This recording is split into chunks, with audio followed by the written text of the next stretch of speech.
be discussing issues that people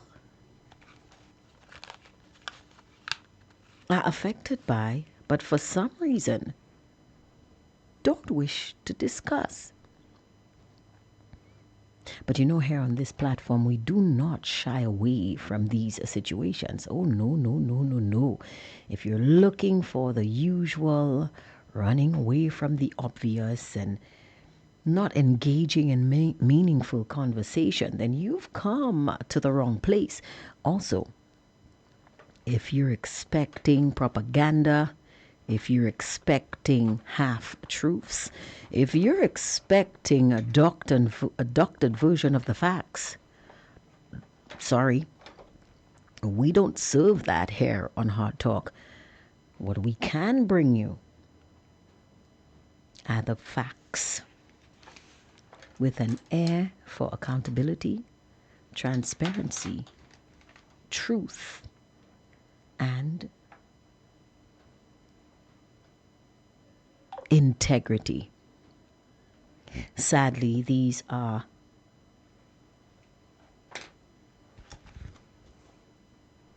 qualities that seem to be lacking in our society today.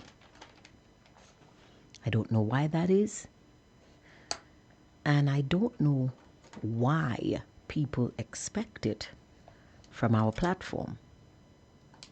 And you would recall, you understand, this is why, so many people try to come on here and talk all kinds of, well, let's just say the attempt to distract from the truth, but this is not going to happen.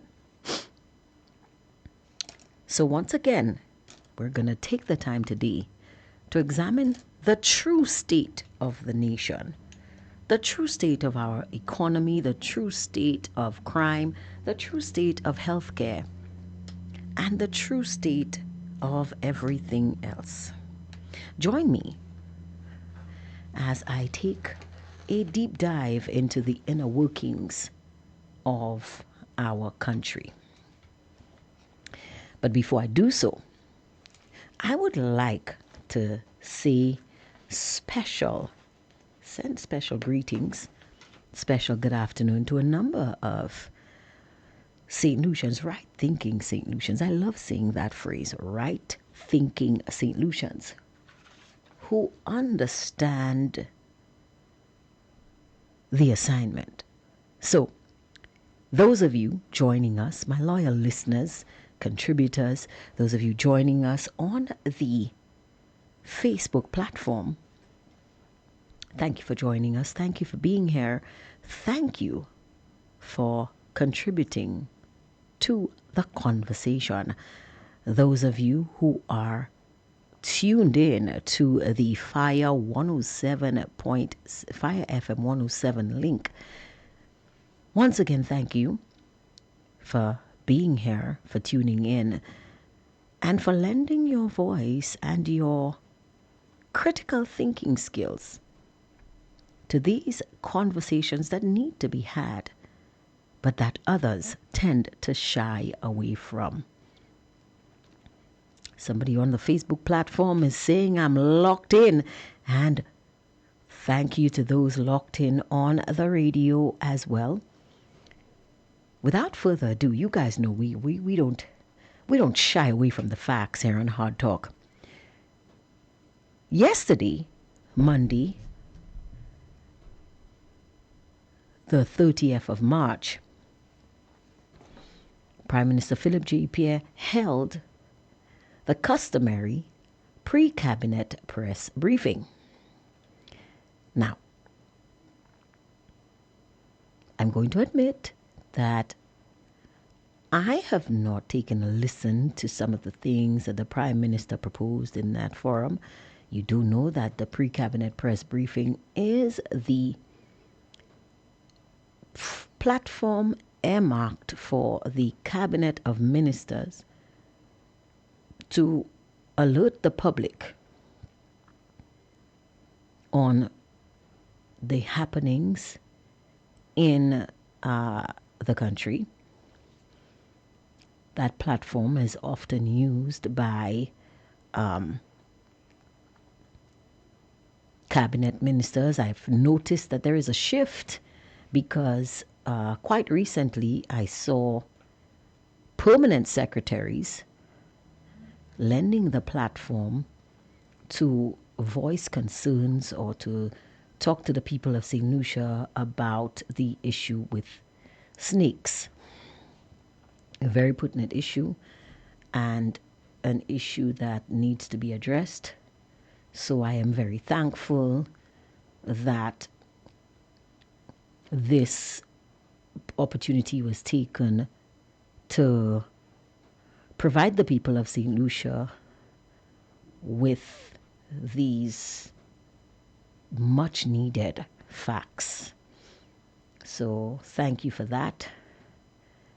But normally this platform is reserved for government cabinet ministers to alert the public through the media on policy shifts, pertinent issues, new policy directions, and so on and so forth. So it is important that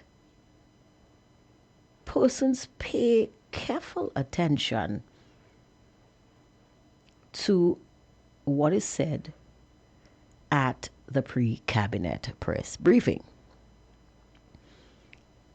And you know, I like to bring you the facts.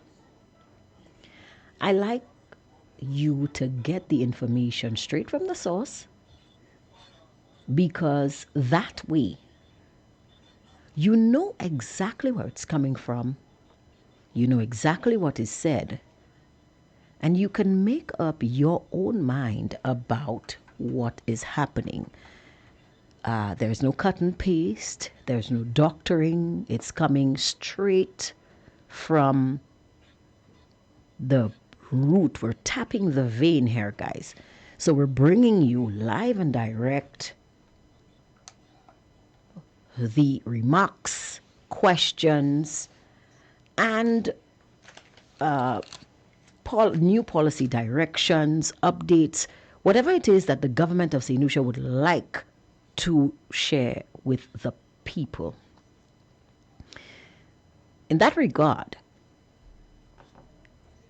we're going to start off a hard talk with an excerpt from the pre-cabinet press briefing. Seems that the Prime Minister was the lone participant in this week's briefing. And that is always good. It's a shorter briefing and you get a chance to ask a lot of questions, because usually the Prime Minister starts off questions or he goes on a rant, and well, it's always entertaining. That's the way I should put it. It's always entertaining and informative if you give it a chance. Now, again, I have not listened to this briefing. I'm going to experience it just the way you are and ask questions and whatever. But we do know that currently there is a serious situation escalating in the Middle East. And I'm hoping that Prime Minister Philip J. Pierre took the opportunity to speak to the people about what's front and foremost on everyone's mind, and that I believe to be the effects of this war, this ongoing war between Iran, Israel, and the United States on the price of fuel at the pump, and the domino effect on the cost of living on the island. This is what I hope that Prime Minister Pierre will tell us about. He did make a statement earlier in the month, and I think during his budget presentation, that while his budgetary estimates were compiled before this conflict erupted, he did say that he was not going to increase the price of fuel for at least the next 3 weeks. Now, of course, these issues are dynamic. These happenings are dynamic, and no one can tell what the situation is. But we do need to know, is this something that is going to happen in the near future? We do need to know the expected outcome. We also have a serious shortage of water, but then we know what the Prime Minister will say if we ask him about the water shortage. He expects us, the people, to still pay his salary, still pay our small Wasco bills, and collect rainwater. So we don't need to ask him anything in that regard. But we do need to know, because the Prime Minister proposed a number of tax increases or expected increases in the uptake of taxes. We need to know how exactly we, the people, are going to be affected. Is it that prices are going to increase, and so therefore will the tax revenue, because of course our taxes are calculated as a percentage of price? Is it that the Prime Minister will tell us, everybody, we need your help. We need to put on a levy for, well, last time it was health and security. This time it might be, who knows? We don't know. We have no idea. So we need to get some idea of what is coming in order for us to position ourselves as a people in the best possible way. So on that note, guys, permit me to take you to the pre-cabinet press briefing, which was held yesterday at the office of the Prime Minister, where again, these are the topics that I am hoping the Prime Minister will enlighten us on. I'm hoping that for once, Prime Minister Philip J. Pierre puts all of the grandstanding, politicking, campaigning to the side and concentrate on what is important, what affects the people, and what the people need to know. Now I'm taking you, in order to avoid anyone, because we have been accused on this platform of spreading propaganda. I don't know that the comments contained in the Prime Minister's speeches can be considered as propaganda, because as far as I know, the Prime Minister is a reliable source, a credible source of information on the goings on in the government. But in order to ensure that there is no propaganda, there is no manipulation of the facts in any way, I'm going to take you to the pre-cabinet press briefing and allow the Prime Minister to speak. for himself. So, please permit me to take you to the briefing room, which is what it is called, as we attempt to learn from the Prime Minister what is to come for the St. Lucian people in the aftermath or as a result of this raging conflict, ongoing conflict between the United States, Iran, and Israel. Prime Minister Philip J. Pierre. On yours, you heard the estimates last week, I guess. You want to ask some questions about them?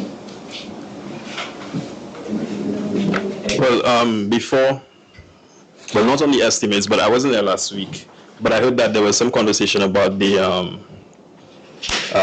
police commissioner, and you said that one would be incoming, I guess, in April. I wondered why that created so much unnecessary fervor. I mean, it baffled me, right? Yeah. The police commissioner's contract ended in March at the end of February. He had a 2-year contract. We said that a new commissioner would be appointed by the 1st of April. The commissioner, anybody needs vacation, needs leave, I don't know why this seems to be getting such an unnecessary stir, all a speculation. By the 1st of April is All Fools Day, but you can change it. But probably by the 2nd of April, the commissioner will be, why are we creating so much excitement? That's not necessary. Yeah, There's no need for all the excitement, I'm going to show you. But my question would be more so, what did you think or make of God's I guess his first 18 months. So you want me to give him a review, maybe a review. Maybe when you see, you will find out what we thought about Mr. God when the commissioner is appointed. Okay. And then still on that point, I know he had made you see a 127 steps to order, I guess, document, a thematic document of what the police would have looked to, I guess, to fight against crime. What did you make of that document? Is there anything in there that really resonated with you? Well, the 100 crime fighting, 100 how much? 100? I think it was 127. 127 crime fighting. Very innovative. It won't be able to happen today or tomorrow. It's about time period. I know Mr. God was very technical. He had a crime management system that gave information on everyone who was in the criminal world, etc. And there have been some very good changes. There's a crime, the drugs, gun, and narcotic gangs, and narcotics, which is working well. And you know, Mr. God is very intelligence driven. So I think that many good things came over his 2 years, and we're looking forward to see what will happen in the next couple of years. But I don't want you to have all that excitement about, there's no need for that excitement about commercial police. By the 2nd of April, you'll know what the commercial police is. There's no need for that excitement.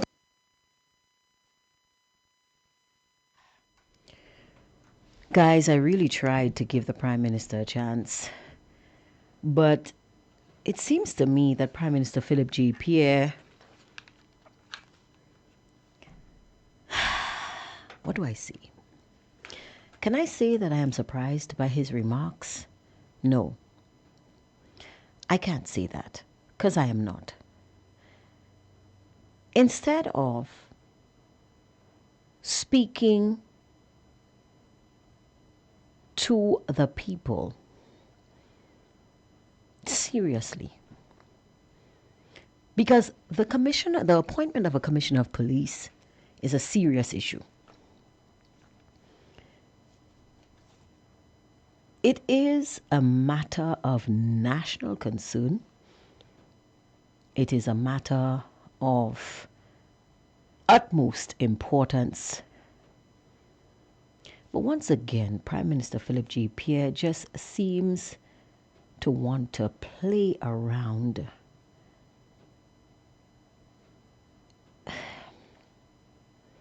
Mr. Pierre, really, it's high time that these shenanigans cease. We, the people,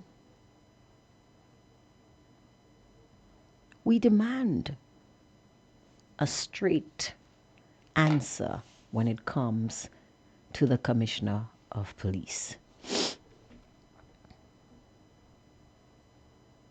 And all of these attempts to I don't even know what these I honestly don't know what the Prime Minister's goal is here. I don't know if he thinks that if he says these things in that kind of way, that people will forget the importance or the relevance of choosing the right person for the Commissioner of Police. The Prime Minister is being asked a very serious question. What is your assessment of the job that Commissioner Verngard did during his tenure? Your answer is you will find out when a new commissioner is appointed. Really? Really?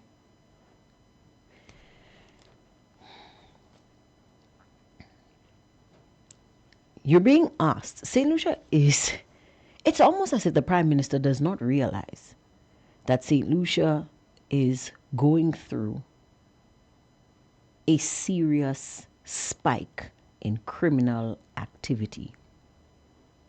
By my count, we have had 21 murders for the year 2026, and we are in the third month. And in that regard, the Prime Minister is being asked. By the way, guys, let's not forget that Prime Minister Philip J. Pierre is also the Minister for National Security. Let's not forget that.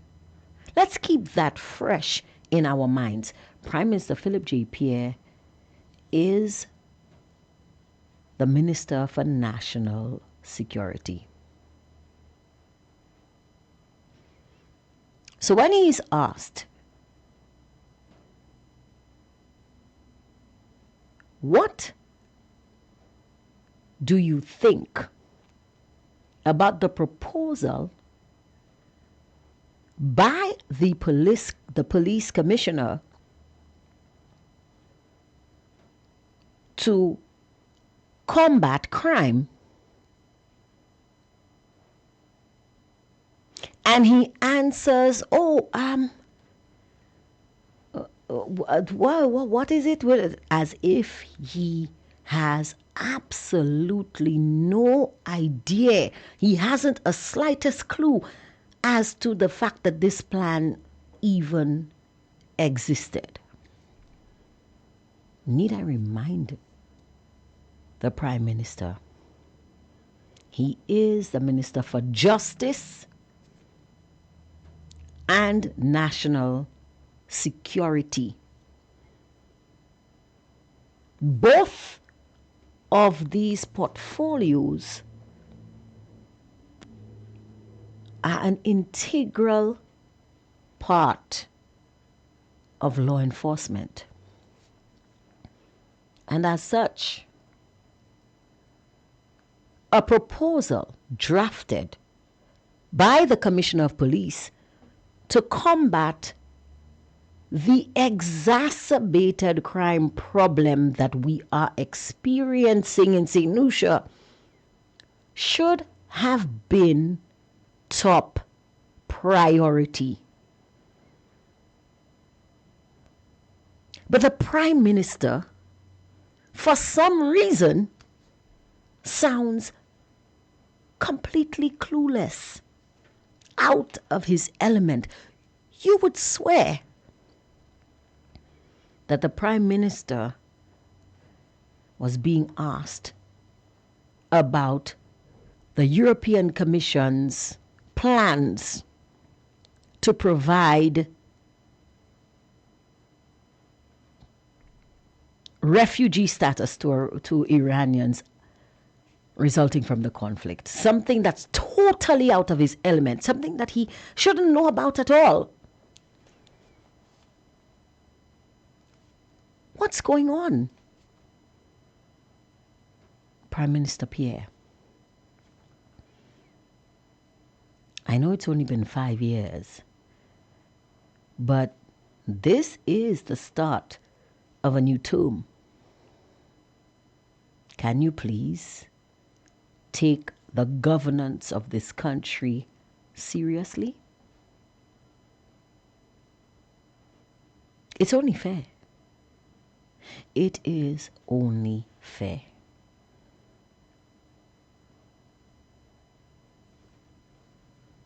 But I digress.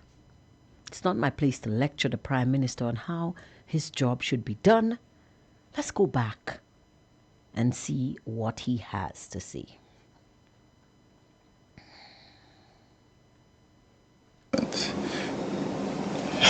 Good morning, Mr. Prime Minister. So for my question, if you can go back to a little bit about the estimates. I know you kind of had, you already explained it during the last debate session, but of course the leader of the opposition's walkout during the estimates debates. I just want to know your views on that, especially with him not contributing as well to it. The last time I knew the leader of the opposition was a big man. He represented his constituency for 3 terms. If he chooses not to speak, this is his prerogative. I have no control of the leader of the opposition. He's a big man who was a former prime minister. He's going the 2nd term as leader of the opposition. If he chooses not to speak, that is his prerogative.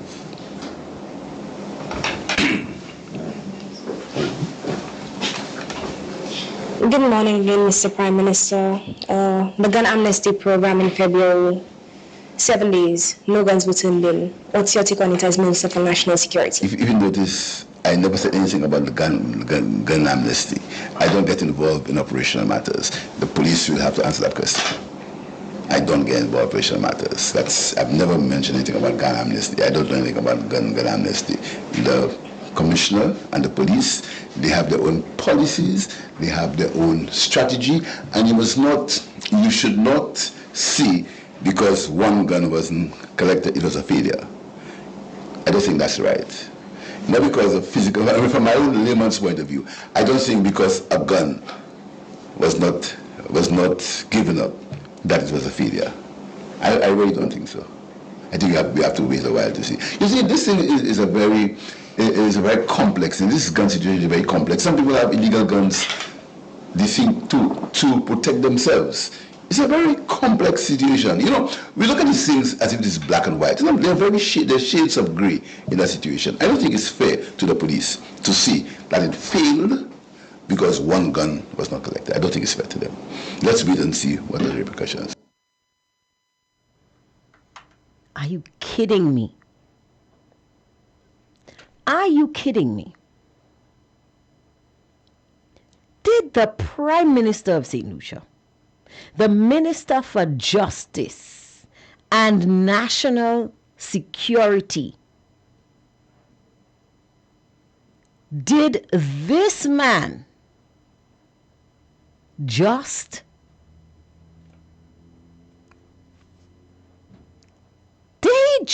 utter the words that some people have illegal guns to protect themselves? Are you serious? Is this man for real?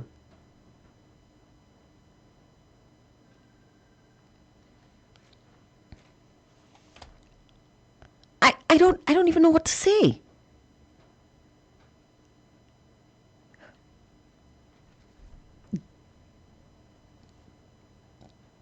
Did the Prime Minister of St. Lucia, because I don't think I heard this correctly, did the Prime Minister of St. Lucia, the minister responsible for justice and national security, did he just say that some people have illegal guns to protect themselves? I don't want to believe that this is what I heard. I don't want to. Maybe I should listen to it again, and this time to ensure that I am not making a mistake, I am going to turn on the closed captioning. I want to read it for myself to ensure that this Prime Minister, the Minister for National Security and Justice,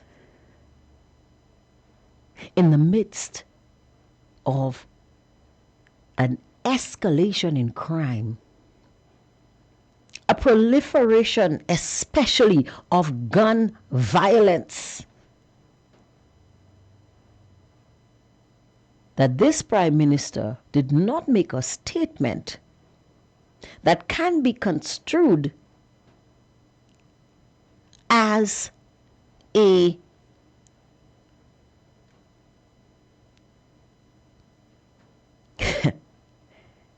as condoning possession of illegal firearms. It cannot be. It cannot be. You could not give an answer to the question which asked for a review of a plan or a policy by the former commissioner of police, a plan to rid St. Lucia, or at least clamp down on the gun violence by the commissioner of police. You had no idea what the reporter was asking about. You didn't know how many points were in the plan. You had no idea. But you are saying that persons have illegal guns to protect themselves? Does the Prime Minister think before he speaks? Mr. Prime Minister, did it ever occur to you, and I'm just thinking in my layman's terms, because that's what you said, did it ever occur to you,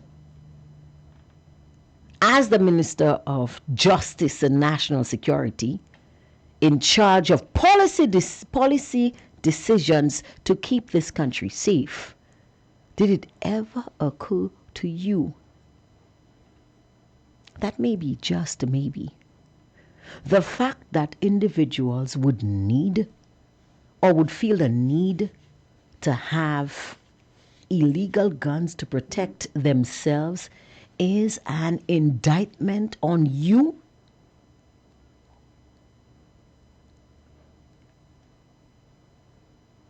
Did that ever cross your mind?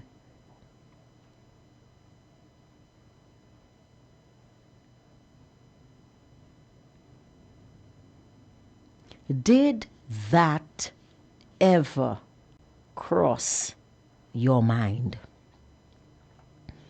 And you're talking about the complexity of the situation. Prime Minister, there is no complex situation.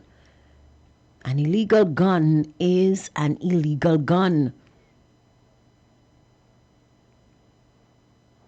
And the word illegal means that it should not be on the street. Unlawful. Against the law.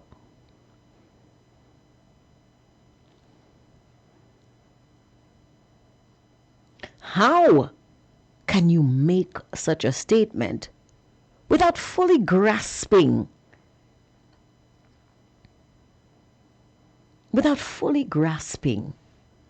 the significance of the situation? You are the Minister of National Security. You are charged with policy direction. Policy direction geared at keeping the citizenry safe. But you could not tell us anything about a policy plan put forth towards that end by the Commissioner of Police. Now you're being asked about the gun amnesty, and you're seemingly condoning persons carrying or possessing illegal firearms. Sometimes when I listen to the statements made by our leaders, so-called leaders, ministers, I have to ask myself, am I in the right? Has the world gone mad? Am I in the right place? What is going on here?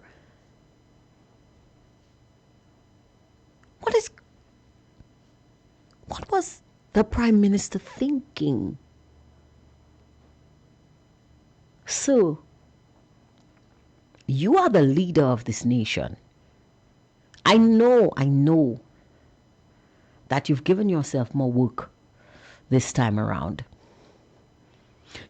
You've given yourself the hefty portfolios of constituency development, something that obviously does not come natural to you, and people empowerment, something that you probably engage in as a favorite pastime.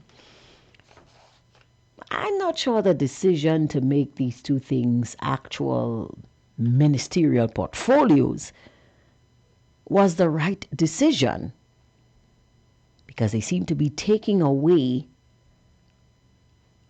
from the heavy hitters under your purview. Maybe stop spending so much time in the Department of People Empowerment. I don't even know where that is or what they do. And take a walk down the hall to National Security and Justice, because that's where we need you. You can stay away from finance if you want to. There are technocrats in the Ministry of Finance who are quite capable of getting that ship out on the sea. But I think you need to spend some time in the Department of Justice and National Security. That's where we need your attention. Because I think you've got this all wrong. I think you've gotten this all wrong, Mr. Prime Minister. I think it's gotten mixed up in your head somehow. I don't know how, but maybe, just maybe, take some time and read your notes. Maybe take some notes. I don't know. I'm trying to help. I don't know. Because I don't know what you're doing, but this is not it. It's not it. You can't just come up to a microphone and say whatever jumps out onto your tongue. No. Repercussions. You are the leader of the country. There are repercussions for the things you say. You said it yourself. Every time you go off script, you find yourself in trouble. Yet you continue to do it and hope you don't get in trouble. That's the definition of insanity, Mr. Prime Minister.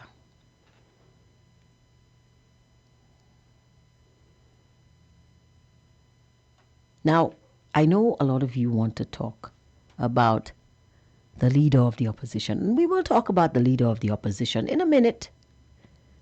But for now, let us concern ourselves with the more important, the more salient points.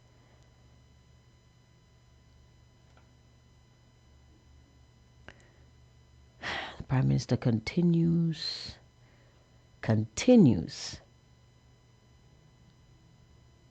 to disappoint me. But I'm inclined to give him another chance. Because whether I like it or not, he is the tools that we have to work with. And so we just need to ensure that we try to get the job done. Fortunately, that is looking harder and harder the more I listened to the Prime Minister. Let's hear what he has to say. He has more to say about this gun amnesty. Fortunately, it will not be a statement that seems to condone the possession of illegal firearms. Hopefully. Let's hear what he has to say. Sorry. I was involved in the decision, so I cannot opine on what the professionals are saying. But to my layman's mind, as far as that's concerned. Oh, okay. Foster. ING. Could you have your co-pilot not stand so close to the phone and be quite so vocal next time, please? The co-pilot in the background. I don't know if it's free range or okay, if it's... give me instruct me. I was not too clear. The cockerel in the background. He seems to be quite vocal whenever you call the show. Can you move away from the gentleman, please? I'm very far from. Okay, let me take you off. Is it better now? Is it better? Yes, much better now. Talk to me. Okay, Angie. Mm-hmm. Before you switch subjects, I just wanted to make a short point on the Prime Minister's statement there. I realize that you're very surprised at that statement from the Prime Minister, right? Not surprised per se, more confused because how? How could the Prime Minister make a statement to that effect? I just don't understand. Well, I'll tell you how. I'll tell you how and why. The Prime Minister knows what he's saying, you know. You see, we believe the Prime Minister has a crack somewhere, loose screw somewhere. But that's the same man who said last year that he know everything about crime. He knows who's committing the crime. And some people are playing possum, some people are playing like they're so senti, and they're the ones pushing the crime. And he knows. He said that in Parliament. He did say that. Now, and knowing all of that, when you can make a statement that some people, I know some people, you just didn't put that I know in it. I know some people who have illegal guns, but they're saying that, they have to protect themselves because they cannot rely on the system. They can't rely on me as the minister. They can rely on the police. All he's missing in that statement is that I know, the same I know he used in Parliament, say it. I know some people have been saying that they have the illegal guns because they cannot rely on the police or my office. But Foster, doesn't the Prime Minister recognize that as the Minister for National Security and Justice, the crime rate or the lack of the country's seeming ability to control crime falls squarely on his shoulders?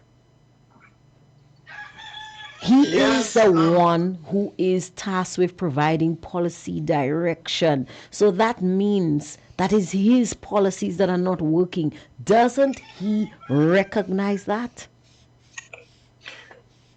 I think it does, Angie. But why do you think the Prime Minister didn't delegate that responsibility to somebody else? He kept it. Because why do you think so? I think the Prime Minister forgot initially that there was need for a Minister of National Security, and that at the time nobody wanted it, so it's like a game of hot potato and it fell in his lap and he just stuck with it. I think what he really wants to be is the Minister for Constituency Development and People Empowerment. I think that's what he really wants. That's where his heart is, because it's definitely not in justice or national security. But additionally, Angie, I thought the gun amnesty yielded 6 weapons. Isn't that what I heard Mr. DeFreitas say? I'm not certain, but because the reporter said 0 firearms. But no. Listen, I don't think it was the gun amnesty that brought in those firearms. I think they recovered those firearms through searches. Those 6 firearms, yes. I think that's the confusion. I don't know. I have the clip. I will check it again. But if you have it, it would be wise to play it, because I actually Mr. don't. DeFreitas, I'm sure, if I have it, I'll send it to you. I'm sure I heard him say that the yield was low. However, we did other searches, and then we're going to continue. Since persons did not bring in the guns, we're going to find the guns. I'm sure I heard him say that. And to me, it's not 0. Well, so, I think those guns. I think those guns were recovered through searches, but the actual amnesty, nobody volunteered any firearms, and according to the Prime Minister, the reason is because this is a very complex issue, and some people have illegal firearms for their protection. But what I want to ask the Prime Minister, don't we have his office? But the police, people, and they should not have confidence in him. That's what Philip K is saying. But you don't have no confidence in me because I don't know what you're talking about. Hold your gun because you will probably need it for your protection. That's the message that I am receiving. Which is why I am wondering, why is he going out there and putting out that type of message? This is not the messaging that needs to go out. People, and as the Minister of Justice and National Security, you are tasked with policy direction that leads to providing the police the powers, the equipment, the wherewithal to keep the country safe and to eliminate the need for illegal firearms for our own protection. Is the same thing with WASCO. We have WASCO who is tasked with providing pipe-borne water to every home, and yet you're saying, yeah, we have WASCO, but don't have no confidence in them fellas. Try and see if you can collect your own water because them fellas not ready yet. I mean, come on. Why are we? Angie, that is a WPC government, you know. That's what I'm seeing. You understand that yet? You understand Philip yet? The man is a WPC man. The man win already. All the man can tell you without making an error is that he have a big mandate. Anything else? He win and he win big. He win and he win big. You're being asked as the Minister of National Security to weigh in on a policy put forth by the Commissioner to fight crime, and you are saying that you don't even know what the policy is, you never heard it, you don't know? I mean, what is going on? The man know exactly what he's saying. The man will not comment on that because that fell, and as far as he's concerned, he's going to bring in somebody that's going to make it work. And he's setting it up that way so that you will think that he don't know what he's saying, but the man know exactly what he's saying. Just wait for All Fools Day, and you will see all the fools coming out to play. Thank you very much, Angie. I'll listen to you further. Thank you for that, Foster.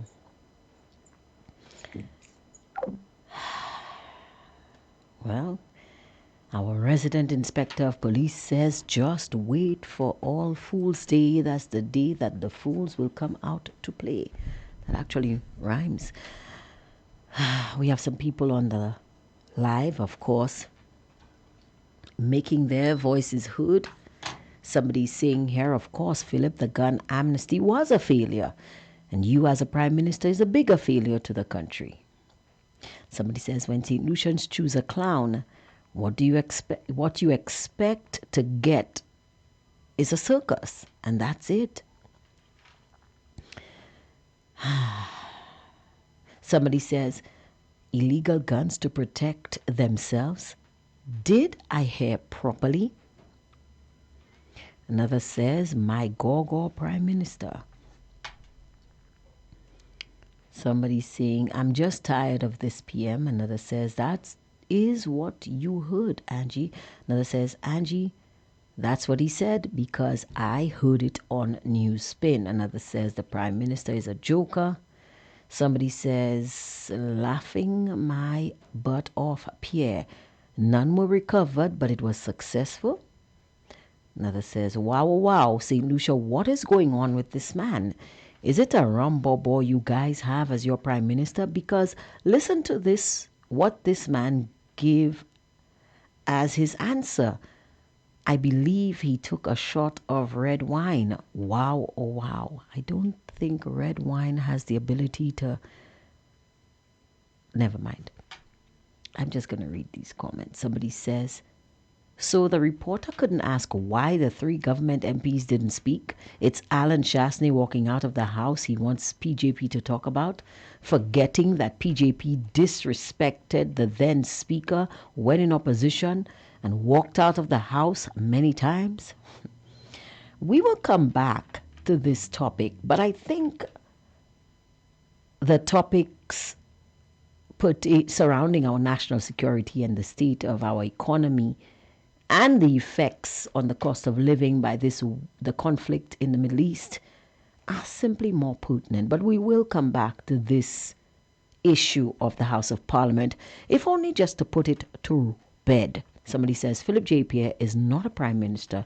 He is a little black boy in Marsha. Somebody says, Angie, what are you looking for from a I don't know man? The I in CIP? PJP has no respect for himself. Well, at least he can respect the people of the country, right? Somebody says, good afternoon, gorgeous Angie, and to the loyal listeners. From the Prime Minister's statement, Vern God won't be returning as acting COP.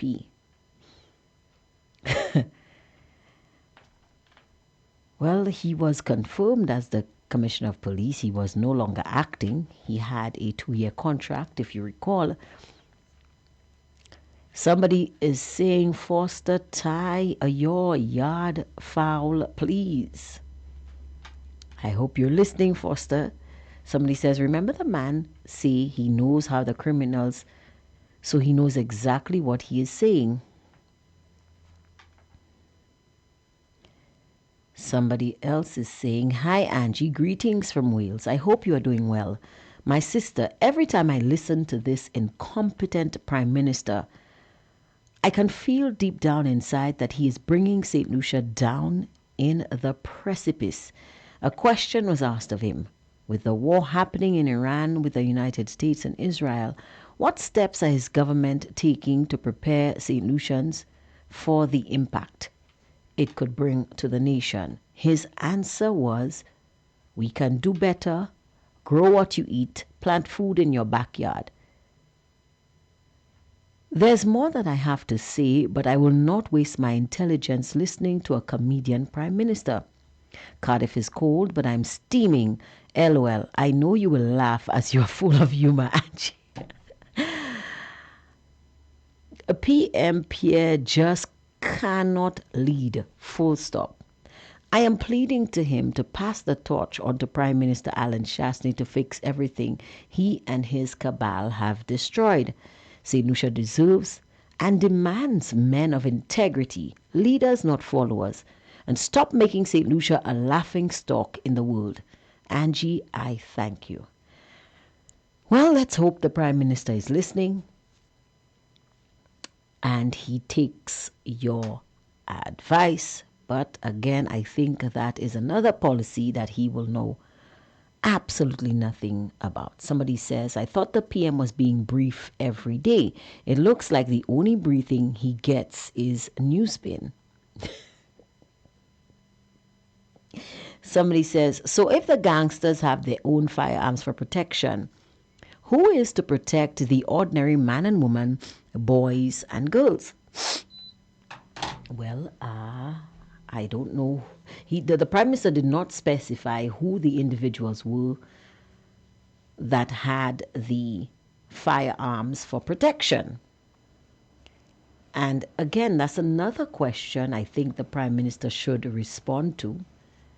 How does he know that individuals are carrying illegal firearms for protection? Is that, did he get that information from the police or from his canvassing on the ground? Has he provided the police with that information? Because we need those guns off the street. These are the questions that should have been asked to the Prime Minister.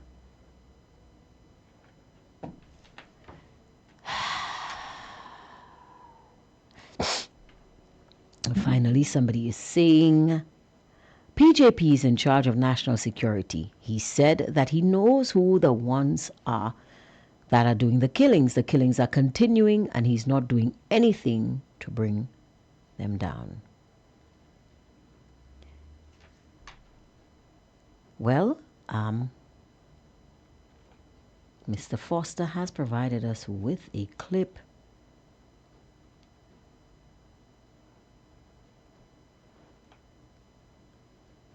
Let's go back.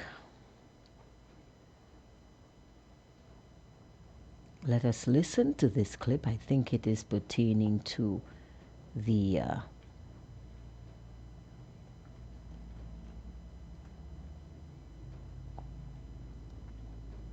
I think this clip is pertaining to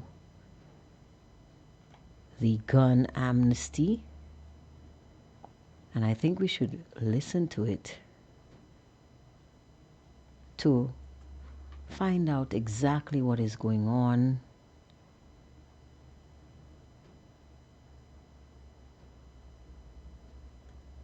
Let us listen to Mr. Luke De Freitas on this gun amnesty. Has a clear and absolute mandate to use every. The Royal St. Lucia Police Force has a clear and absolute mandate to use every legal means at our disposal to curb this violence and remove illegal firearms from our streets. We have moved into a phase of heightened proactive enforcement. We will be in the spaces where you hide, and we will be relentless in our pursuit of those who value a piece of cold metal over a human life. Wednesday's brazen daylight shooting in Leslie Land has been framed by police as a tipping point, an incident that has crystallized the public concern and hardened the force's operational posture. In a strongly worded address, the Royal St. Lucia Police Force underscored its zero-tolerance stance, describing such acts as an outright assault on law-abiding citizens and a challenge to national order that will be met decisively. As of today, the Royal St. Lucia Police Force has recorded 18 homicides for 2026. This is not just a statistic. It is 18 families shattered and a shadow cast over our communities. Most disturbingly, 60% of these lives were taken with the pull of a trigger. But the violence is not limited to those we have lost. We are seeing a reckless disregard for public safety in our streets, evidenced by the brazen shooting at the junction of Leslie Land Road and Chaussee Road this past Wednesday, March 25th. That this occurred in the mid-afternoon, in a space where law-abiding citizens go about their lives, is an affront to every St. Lucian. This cowardice will not be tolerated. The failed firearm amnesty, launched in February 2026, has further shaped the force's current posture, an outcome police interpret not as indifference, but according to Assistant Commissioner De Freitas, has removed any ambiguity about the road ahead. No guns were turned in. Some may look at this as a failure. However, the Royal St. Lucia Police Force has learned some valuable lessons. The amnesty acted as a diagnostic tool for our community.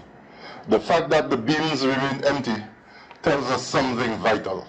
It tells us that the deliberate choice of the criminal elements to remain illegally armed far outweighs the fear of prosecution, and that the illegal market is tighter than we estimated. We now have a clearer map of the psychological landscape of our streets. This amnesty was a necessary test of our community's readiness to be disarmed. He describes the amnesty as a final crossroads, a clear and deliberate opportunity for offenders to disengage from criminality. That opportunity, he says, has now passed. Those who chose to keep the illegal firearms did so with full knowledge of the path they were taking. You have made your choice.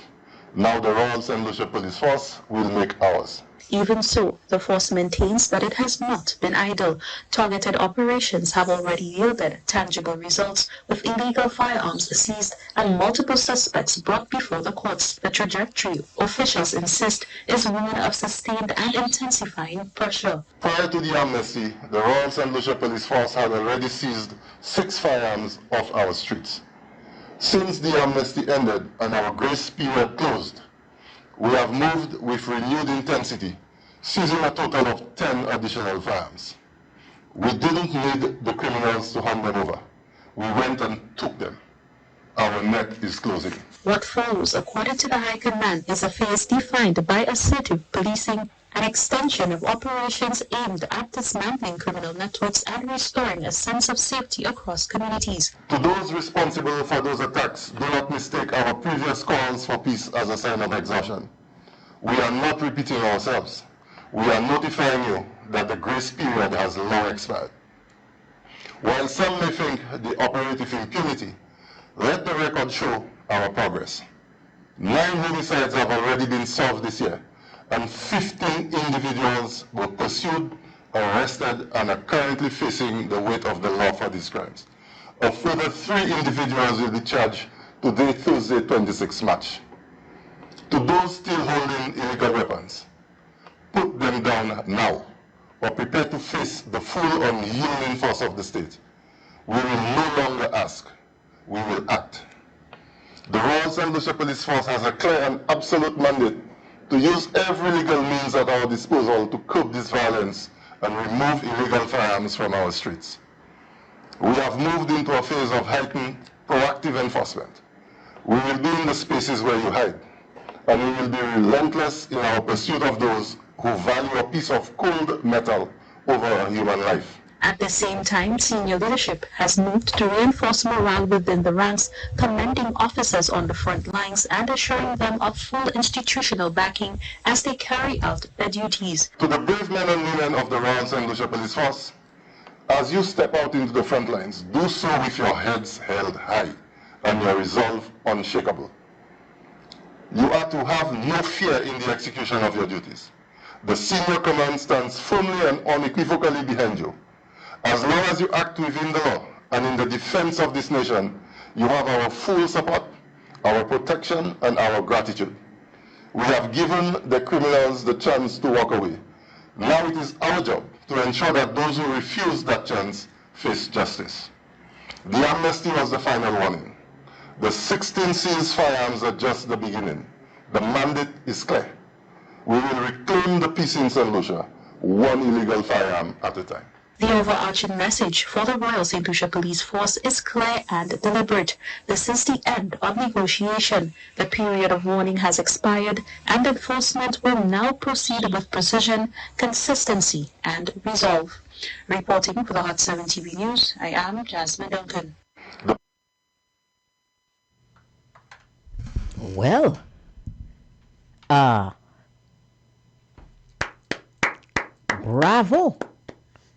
bravo, because for the first time, we have a person in the Royal St. Lucia Police Force who is taking no prisoners. I must commend Mr. De Freitas on his stance.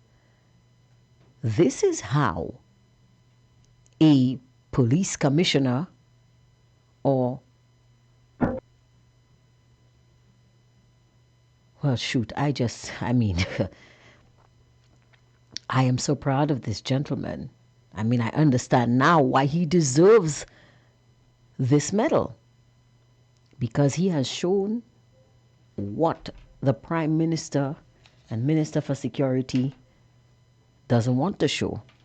A zero tolerance for criminal elements and criminal activity. Listen to the words he used. He said, you had your chance. We gave you a chance. We said to you, bring it in. And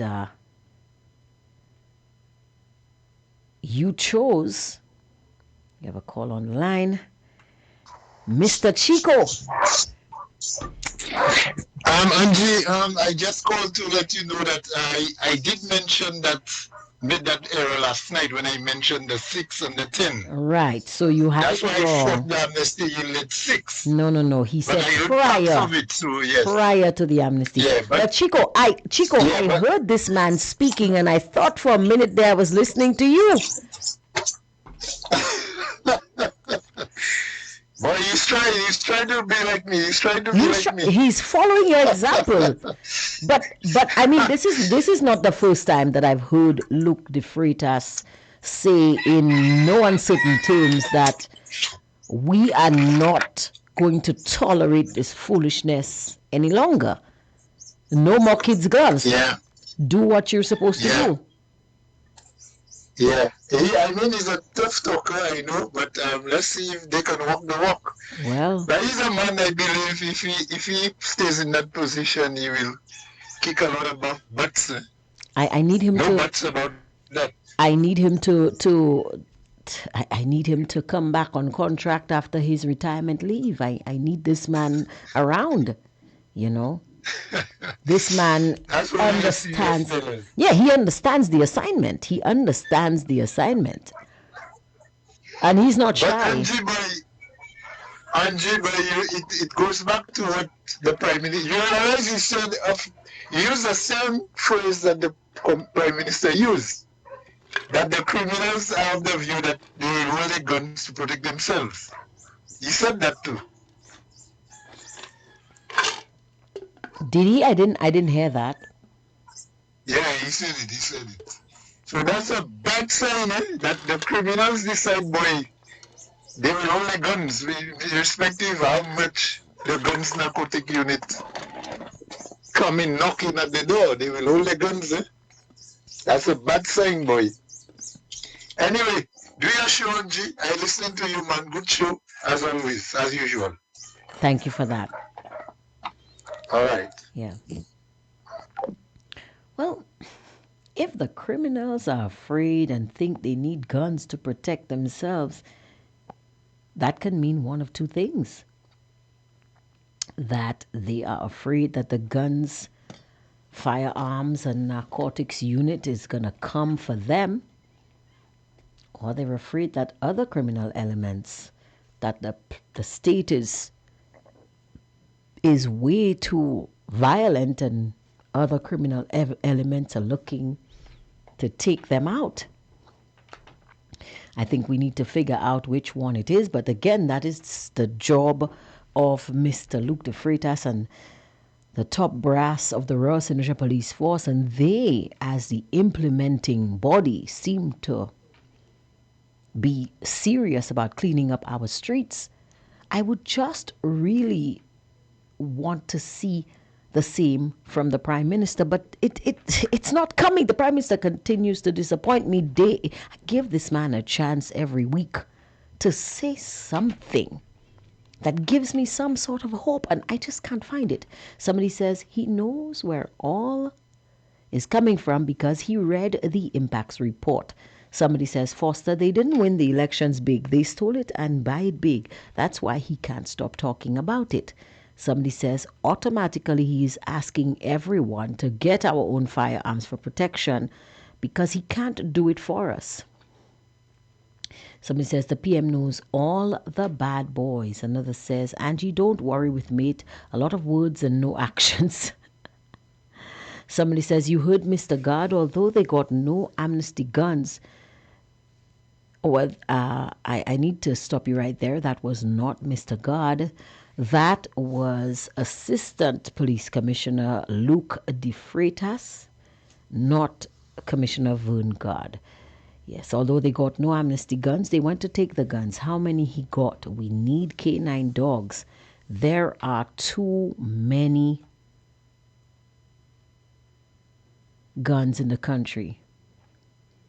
Somebody says, yes, Mr. Foster, Angie always has a great show. Thank you for that. Somebody says, well, the criminals must be saying it should start from the top. Richard walking around with the one that Switch have his advertising on platform. Really? Well. Oh, yes. There was a minister, there was a moment on a political platform where a certain candidate was openly showing his firearm at his side. He took off his shirt and probably forgot that he was wearing his firearm. But you see, somebody else is saying here, that was the biggest blunder from the Prime Minister. What was the Prime Minister trying to say? Exactly. I don't know what he was trying to say. But let's see what else. Maybe he redeems himself. So I don't think it's right to say it failed because one gun wasn't. I don't think so. I don't think it's fair to the police to say that. Understood. Also, can I get an update on the water imported from Dominica? What has not been imported from Dominica? And notice I'm glad he says, you know how much rain has been falling? I'm glad you brought it up. I'm glad you see how much rain that has been falling. And I did something.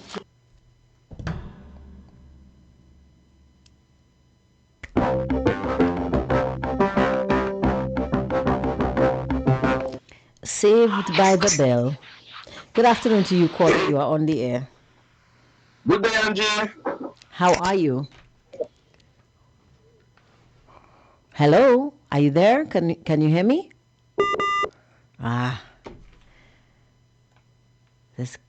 Can you call back, caller? For some reason, wherever you are reconnecting. Rain falling, Jesus. Every time a serious attempt is made to ask pertinent questions of the Prime Minister, he always attempts to shift the focus and start speaking about things that have absolutely no relevance to the question at hand. Good afternoon, caller. You are on the air. Yes, Angie. Sorry about that. I lost the connection. Yes. Angie, when I watch what happened in the House recently, with Alan Shasta walking out and Philip JP making a world hoorah from that, and it leading to a point where three government ministers didn't speak, and a lot of people might observe it as well as me as I did. And I believe it was a real calculated smoke screen. It was a real calculated situation where it was a pre-planned for that to go that way, exactly how the Labour Party planned it. That's exactly how it went. That they knew that Alan Shansney would have walked out based on the pressure that they gave him, and they knew in him walking out, they would have turned it into a whole fiasco. That the government's ministers wouldn't speak and be accountable for the years they have spent, especially when it comes to the housing crisis, especially when it comes to the CIP program, and notwithstanding, Angie, that Philip JP himself was boasting about Roosevelt's carrot of Dominica, was boasting about 5,000 houses were built, and even his colleagues down in St. Kitts and Nevis and all those different countries. Am I there, Angie? I'm listening to you. Yeah. So the thing is, when we realized that for 5 years the guy said he would have built condos and we would end up with free huts, then we have another situation where we saw Ernest Hilaire has not put out that report based on the CIP program, and I can always tell you the money doesn't go directly to the consolidated fund. They passed a law for it to go directly to cabinet. So by the time those money reach to cabinet, we do not know where in the economy those monies are being dispersed. And that is a strong reason why we had the consolidated fund, because we could have kept the records of those monies. Exactly. And we already know, or we have a clue of how many passports have been sold, and we did a rough number where some billions of dollars are missing. You understand, Angie? So imagine you living in a country where you have to plan your life around water, where getting sick brings fear instead of comfort. Yep. Where you don't even feel secure in your own community. You understand? Now, stop imagining that for a while, because exactly how people are living right here. This is not even, you cannot even imagine it, because that is what it is. If you go to the hospital, you have fear that you will even come back. You understand? In your communities, you have to lock down your communities about 6 o'clock, 5:30. Everybody's rushing to go home, because why? There anarchy going on the streets. There gun violence going on the streets. You understand? Sometimes you jump in your car, you never make it back home, because you know why? Some of the roads are not painted. The bush alongside of the roads are not covered. Well, the Prime Minister did say, don't tell him about any of these things. These are all excuses. But you see, Angie, this is not about blaming for the sake of blaming, Angie. This is about the country slowly lowering its standards while people carry more and more pressure every day. I know. You understand? I understand. Because let's be real. Water, healthcare, safety, infrastructure, those are not big dreams. Those are basic things. So, like, I saw a thing on Facebook, Angie, where AI app is telling you, if you want to praise a politician for fixing a road, or praise him for putting new lights on the roads. Well, it's just like you praising the ATM for giving you money, because it is your taxpayers' money that is doing that. This is nothing extravagant. This is basic necessities that our country seems to not get a grip of managing. And those breakdown of managing started, I will always say it, at 1997. Mm-hmm. You understand? How come we could have built from the dam, 1993, 94, 95. It only took 2 years for us to build a dam, you know. The dam construction started in 93. It had a short delay because of a storm, and it finished in 1995. Nowadays, you're hearing about we have to borrow more money, 600 million, to do cost overruns on a basic road which is asphalt. The new Millennium Highway didn't have much things to do because the United Workers' Party weren't building the new Millennium Highway. We had to do the tunnels. We had to do all those different things. The SLP administration just had to just continuously paving the road and adding new things. The Japanese came down and built that mega bridge for us in Kerisak. You understand? So I do not understand where the situation is. Oh, you will come again. Sorry, I'm skipping over my words, but what I'm trying to tell you, Angie, you will come again and say that we have to import some people because we had a shortage of auditors when it comes to the CIP program.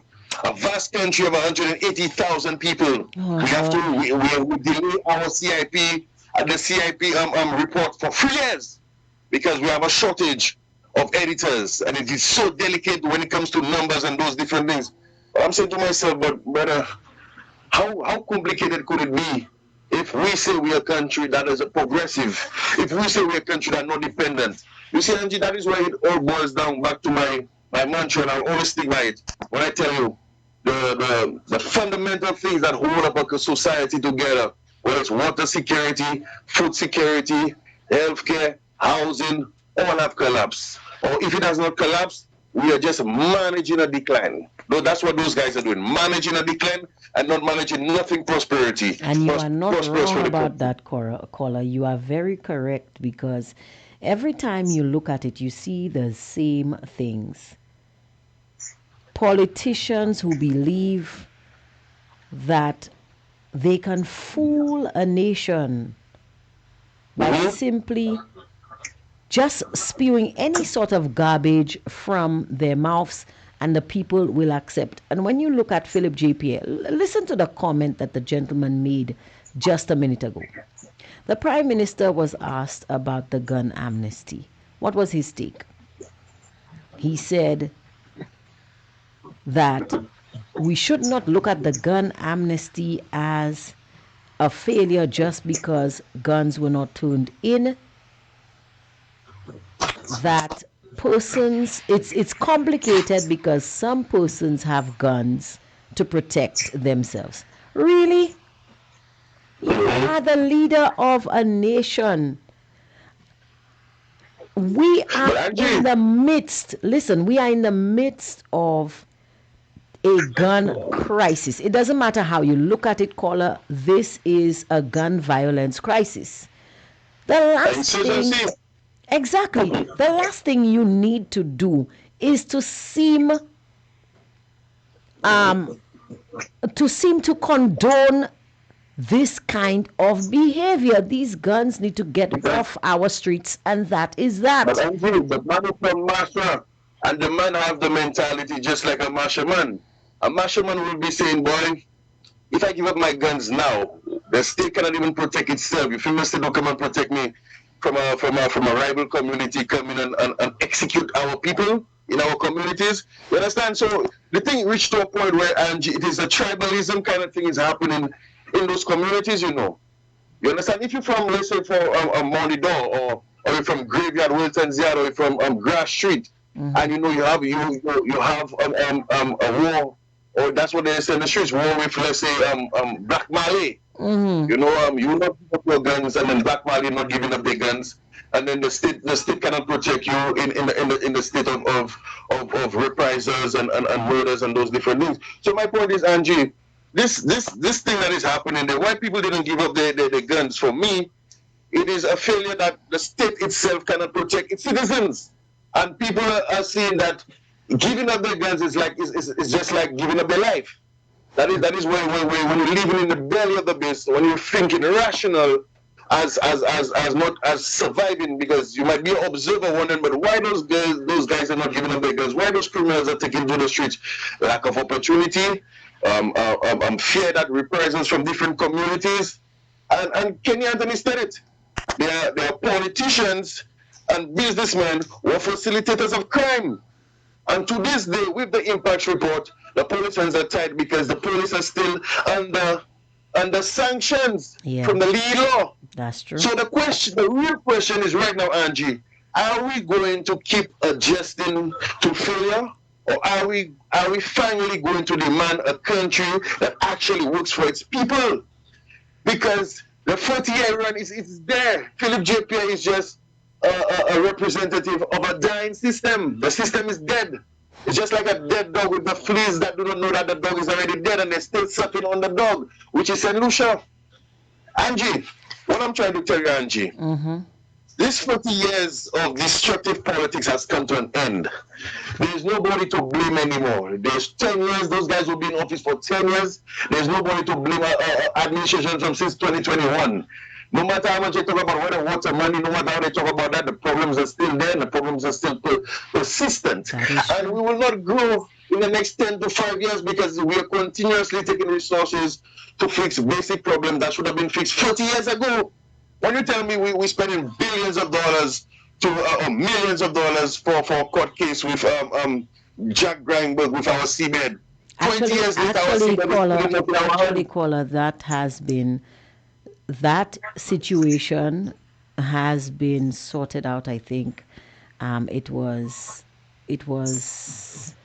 I think Mr. Grindberg actually died, and the family settled with the Alan Shastney administration. So, but how much millions after? How much millions after? Because remember, before the Alan administration, it was already 16 years already we were dealing with Jack Grindberg and our seabed, you know. Yeah. I didn't want to speak on that topic. I just want to tell you, for example, Jack Grindberg, scholar, it is worth informing the public that this situation, through the actions of the former UWP administration and Prime Minister Alan Shastney, former Prime Minister Alan Shastney, has been resolved, or an amicable resolution was achieved. So, Angie, all I'm saying before I go, we have made dysfunction feels normal. You understand? Dysfunction will always have a problem, always have a delay. And now he's come and tell us about, for example, gas. Gas, the United Workers Party cap gas has $13, $14.50. The man cap gas at $16. Anything above that $20 per barrel going up on those different things, it is basically, it will be passed on to the consumer. And most likely, the war will finish very soon because those guys will reach a deal. But the problem will still persist after those 10 years. Because, you see, had a theory. If we build capacity at home, then we can build leverage internationally. That is why I said my phase is not citizenship by investment, leverage by investment. Because, you see, we have oil tankers down there that holding crude, whether it's sweet crude oil or hard crude oil from Venezuela. We have over 10 million gallons. You can go on YouTube and Google, you can Google it. Our storage capacity in Buckeye, which was Hess before, is 10 million gallons. Now, that is not our theory. If we build capacity at home, hold on, that's not safe, right? But if we were thinking strategically, we could have advanced, or we could have expanded that maybe across all 17 constituencies. We put a tank there, whether it's a water tank at the top of every rule in every constituency, or 2 water tanks, so that we can have a buffer. Because you see, like I tell you, we have problem with storage. Just like if we have oil, or if we want to manage our oil, our situation, we need a buffer zone between the international prices and the domestic economy. So if we expand our oil capacity and storage and add another 10 million gallons, that is for local consumption, like America has strategic reserves. China has strategic reserves as well. Other countries in the Caribbean, like Jamaica and those countries, have small strategic reserves. So if in case there's a shockwave across the globe, we will not feel it because we can have access to our strategic reserves. That is where we plan not a dependency economy, not a laissez-faire economy. That is where we plan an economy that is resilient, an economy that we can take care of ourselves, an economy that we can gain build capacity, not just on an individual basis, but on a national front. And it will not happen because the St. Lucia Labour Party is hell-bent on causing division, because the United Workers' Party has reached out many times for us to form a united front against those basic crises that we are facing, that they cannot seem to get it right. You understand, Angie? But at the end of the day, I'll close up by saying this. As much as Onesile is talking about CIP, it will crash. As much as those guys talking about tourism and tourism numbers and want to build more hotels, whether it's in VG, whether it's that, we will still have a water crisis. And you know what? What will happen? Our debt to GDP will grow, our physical space will shrink, and then we'll have nowhere to turn when it comes to the new leap forward for our country. What is the new leap forward? Where are we going? And like I told you, there's a silent genocide is happening in our country, and good men, able men who are supposed to pay taxes are dying. That is true. And like I told you before I leave, the St. Lucia only had in 2025 1,300 babies born at the hospital. And Angie, we had 1,500 people died that same year. So we have a birth deficiency, we have a rising debt crisis, and we have an aging population. Who will be paying our debt? It's probably those. That is why they're selling so much passports to try to repopulate the country. Have a blessed one, Angie. Thank you for that. Now, you see, as much as I am inclined to agree with the caller when he says that we need to build capacity and do all of that, but let's be honest. How do we do this when we are plagued? And I use the word plagued deliberately. I know what it means, and I know the connotation that comes from it. When we are plagued with a leader or a leadership whose only concern is staying in power for personal gain. Because I cannot for the life of me credit the Philip J. Pierre administration with anything progressive. I have tried. I have listened to every policy, every pre-cabinet press briefing that I can get access to, every attempt by this Prime Minister to state his case, budget presentations, you name it, policy direction. There is nothing, absolutely nothing there that I can point to. And it is a sad, sorry state of affairs. For there to be nothing in an administration, nobody's expecting the Prime Minister and his cabinet to be perfect. Nobody's expecting the Prime Minister and his cabinet to have all the answers. But at least show some effort. Show us, the people, that you understand the assignment. Whenever the Prime Minister is called upon to make a hard decision, he always attempts to pass the buck. Every time the Prime Minister is called upon to put the people first, which is something that he claims is his mandate, something he claims is what he has planned to do, or something he claims is he just cannot do it. His policies, they show a lot of talk, a lot of nice words, a lot of how do I put it without being, because I don't believe in being disrespectful, because some people will always say, oh, you don't like the government, you don't support their policies, and so you're simply, how do they say, opposing for opposing sake. I cannot point to any policy where I can say, yes, this is a step in the right direction. Pick any one policy that this government has presented to us in the past 5 years. Anyone.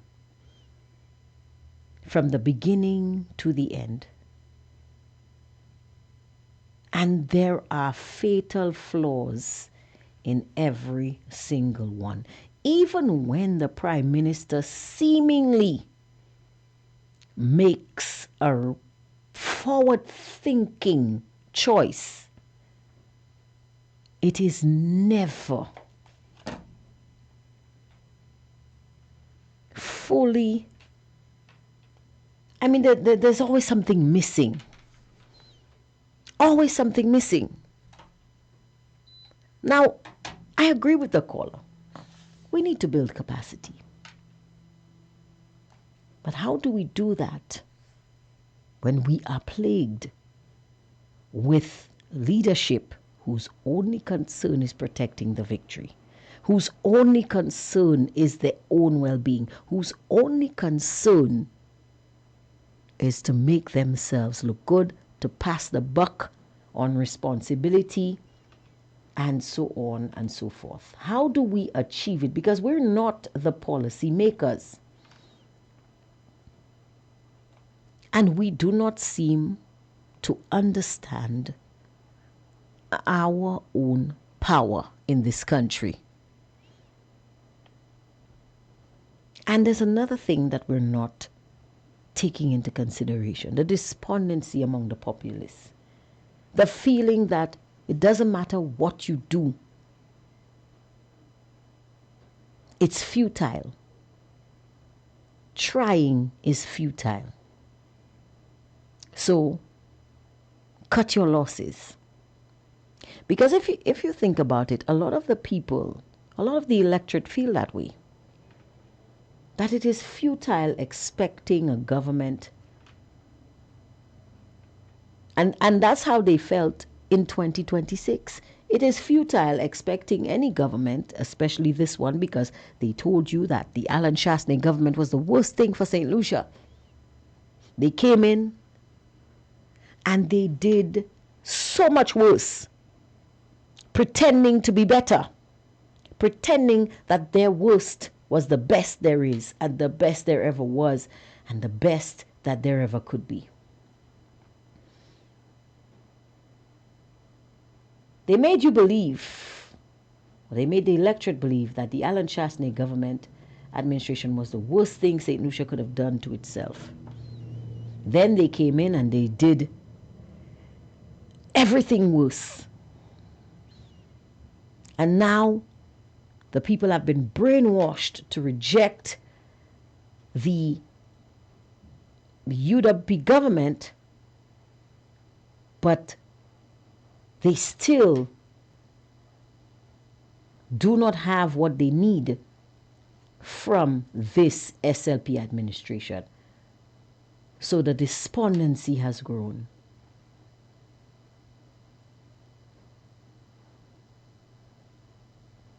How do you fix this problem? Without fixing this problem, St. Lucia is not, sadly, ever going to move forward. We're not going to go anywhere, because we're going to end up like Dominica. Somebody said to me, the people do not want Skerrit, but what other choice do they have? Who else are you going to put there? And this is how St. Lucians will begin to feel about government pretty soon. And I think a lot of them already feel that way. They don't want Chasney. And Philip J. Pierre is not it. Sad, isn't it? A real catch-22 for the electorate of St. Lucia. Somebody says, thank you, caller, for that information. Another says, caller, that means that Alan Chasney in opposition is more important than PJP's ministers in government. 3 government ministers didn't speak, but they are after Alan. Quite ridiculous when you think about it. Quite ridiculous. And right-thinking St. Lucians are expected to accept this, but we'll come back to that. Somebody says, are all our efforts futile with regards to opening the eyes of our general population? I don't know, but it is beginning to feel that way, I'm going to be honest. Somebody says, tell them go on NBC and correct them there. Another says, bravo, caller, under Labour, SLP never progress. They are borrowing money to tax the people more and more, keeping them in poverty to beg for a handout. That is sad. And that's true. Because I've told you guys before, the SLP administration is not interested in empowering the people. They are interested in keeping themselves in power. We've had this conversation. We've spoken about this. I've told you guys about this. Their only concern is protecting the victory. Another says, caller, the problem is with the people. They must change their mentality. Can't argue with that. Somebody says, very interesting information. Another says, the Labour government is contributing to the division of the people. They are spreading lies and hate. Like I said, the people have been brainwashed to reject automatically the Alan Chasney administration. They cannot accept it. But they know within themselves that Philip J. Pierre is not it. But what do they do? Where do they go? To whom do they turn? They have absolutely no idea. Because this is the reality of the situation. Sad, but true. There are people in St. Lucia who absolutely abhor Alan Chasney. And they cannot tell you why. They don't know what he has done. They don't know his policies. They don't know anything about him. But they hate him. And they don't know why. Somebody says, Angie, I wish when the PM announced election date within their 5 years, we should not campaign and no UWP will go out and vote. Let us see how it will be. I don't think we should do that. That would be the end of everything. That would be the end of everything. Somebody says, Angie, where can I get sugar? I don't even know where I can get sugar. How can I help you? Somebody says they are creating a communist country like Cuba, a one-state government. Somebody says lies and dishonesty are being rewarded by this Labour government and they are happy with that. That is true.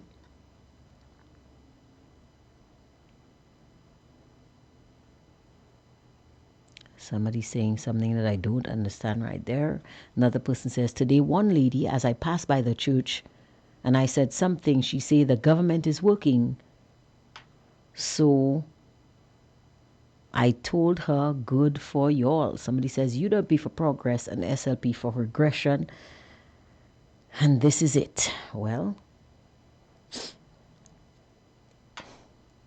who do we blame? Nobody to blame but ourselves. Now,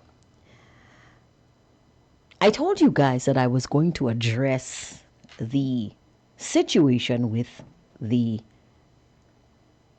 walkout, the parliamentary walkout. And the only reason why I am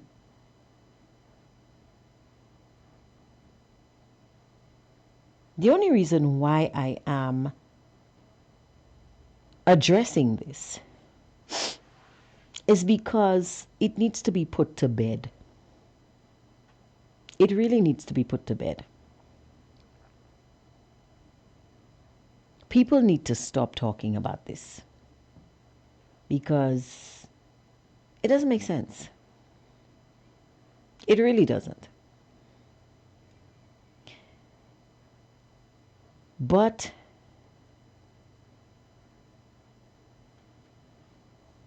this is a situation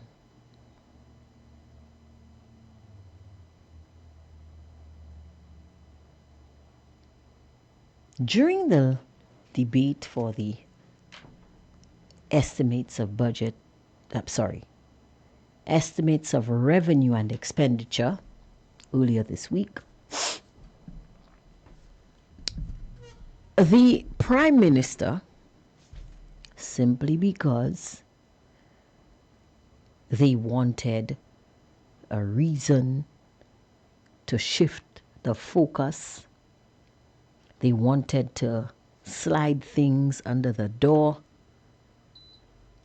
they wanted to distract from the fact that the country is what my brother has termed Duvernay Assam, and that we are going nowhere quickly, decided to make a fuss over the fact that Alan Shastney didn't want to play anymore. And so when the leader of the opposition exited the House of Parliament, because once again the government decided to push his buttons by demanding he speak at a time when they knew he would not be able to rebut any of the claims made by certain ministers who hold key portfolios. And these ministers, of course, the Minister for Housing, the Minister for Investment,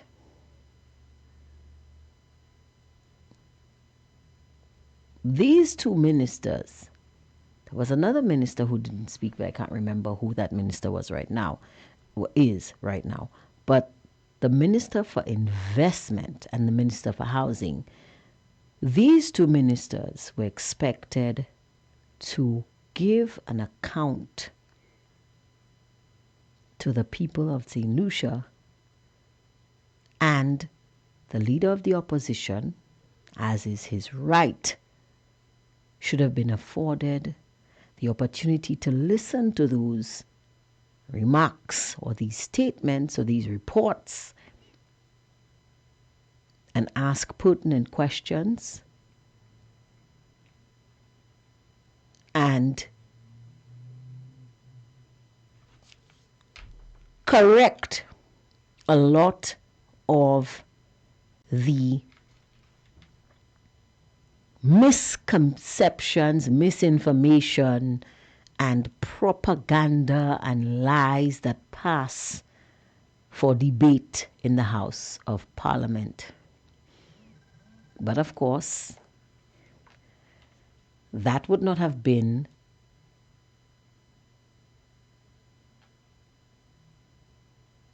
good for the government. So what do? They create a distraction.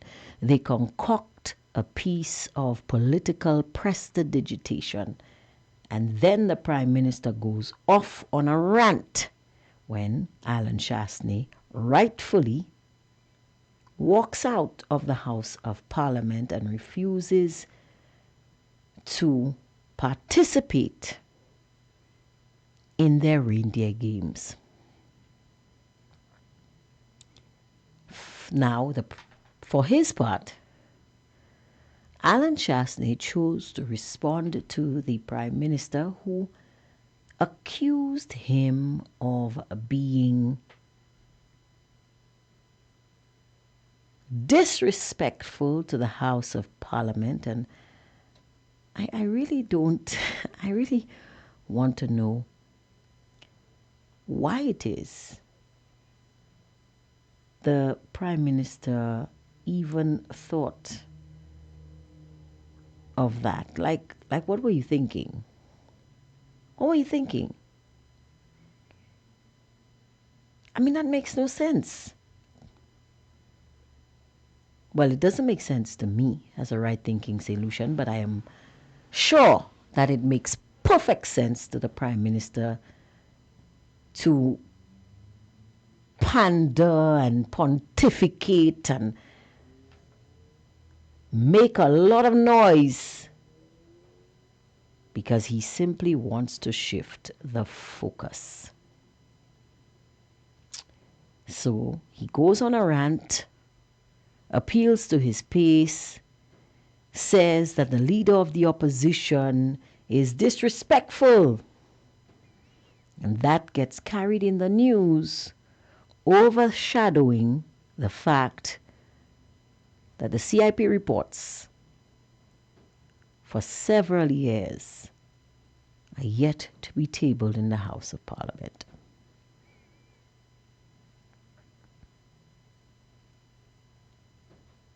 Overshadowing the fact that the budget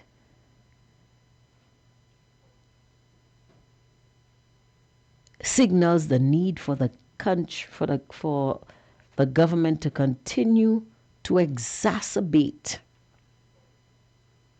our debt to GDP ratio. Overshadowing the fact that we are in a situation where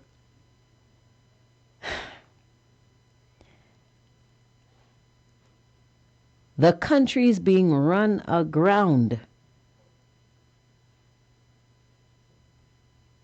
and taxpayers are being used as the government's cash cow. So many pertinent issues to discuss, and yet the government wants to distract the people by making it all about Alan Chasney's refusal to accept being pushed around in the House of Parliament. Simply because they knew that he would not accept this, and so they are attempting to shift the focus from their incompetence and inability to successfully run the affairs of the country, because it only looks good on paper. Regardless of all of the big words that they use and all the fancy charts, the pie charts, the bar graphs, all of the things that they use to make it look good. Because this is, let's not forget, this is a government of cosmetic changes. So when they come with their 3-point presentation, with their colorful charts and graphs and looking good, when you look under the hood, there's nothing there. And that was all it was. This attempt by the Prime Minister to once again cloud the judgment of the electorate, talk about Alan Chasney and his walking out of the House, a practice that he, the Prime Minister, himself made popular in his tenure in opposition many years ago. Now he seems to have forgotten that this was his trademark.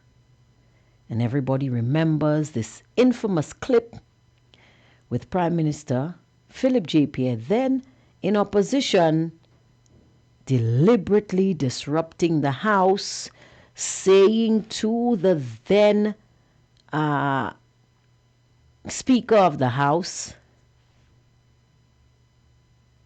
that he was entitled.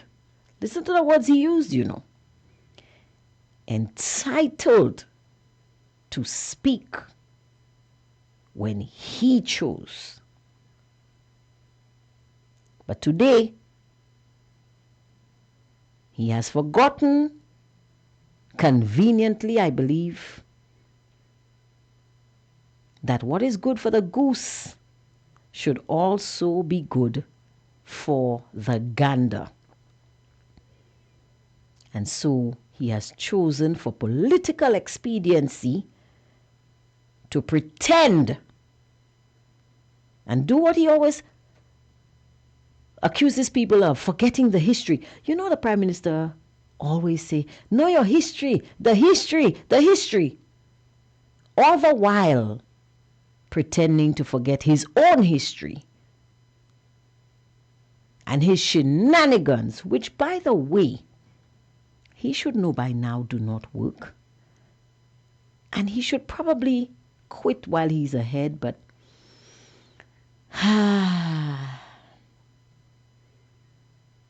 he will not stop doing, because he's a one-trick pony. It's clear. That one trick, that's all the Prime Minister has up his sleeve. Shift blame, shift focus, talk a whole bunch of foolishness, try to pretend that pertinent matters aren't that serious, and try to distract the electorate into thinking that all is fine once it is done by someone who supports the Labour Party. But of course, this is Hard Talk, and we don't subscribe to that kind of thing on this platform, and so we will examine the facts. Now, of course, opposition leader Alan Shastney is a man who does not shy away from telling it like it is. And he has decided, guys, to respond to the Prime Minister in an open letter that he has sent to the people. And I will read this letter here today. I have it right here in my hands, and I am going to read it to you. This letter, I believe, was already read on Newspin. I don't know how much of it was read on Newspin, and has been aired in the news. What is going on here?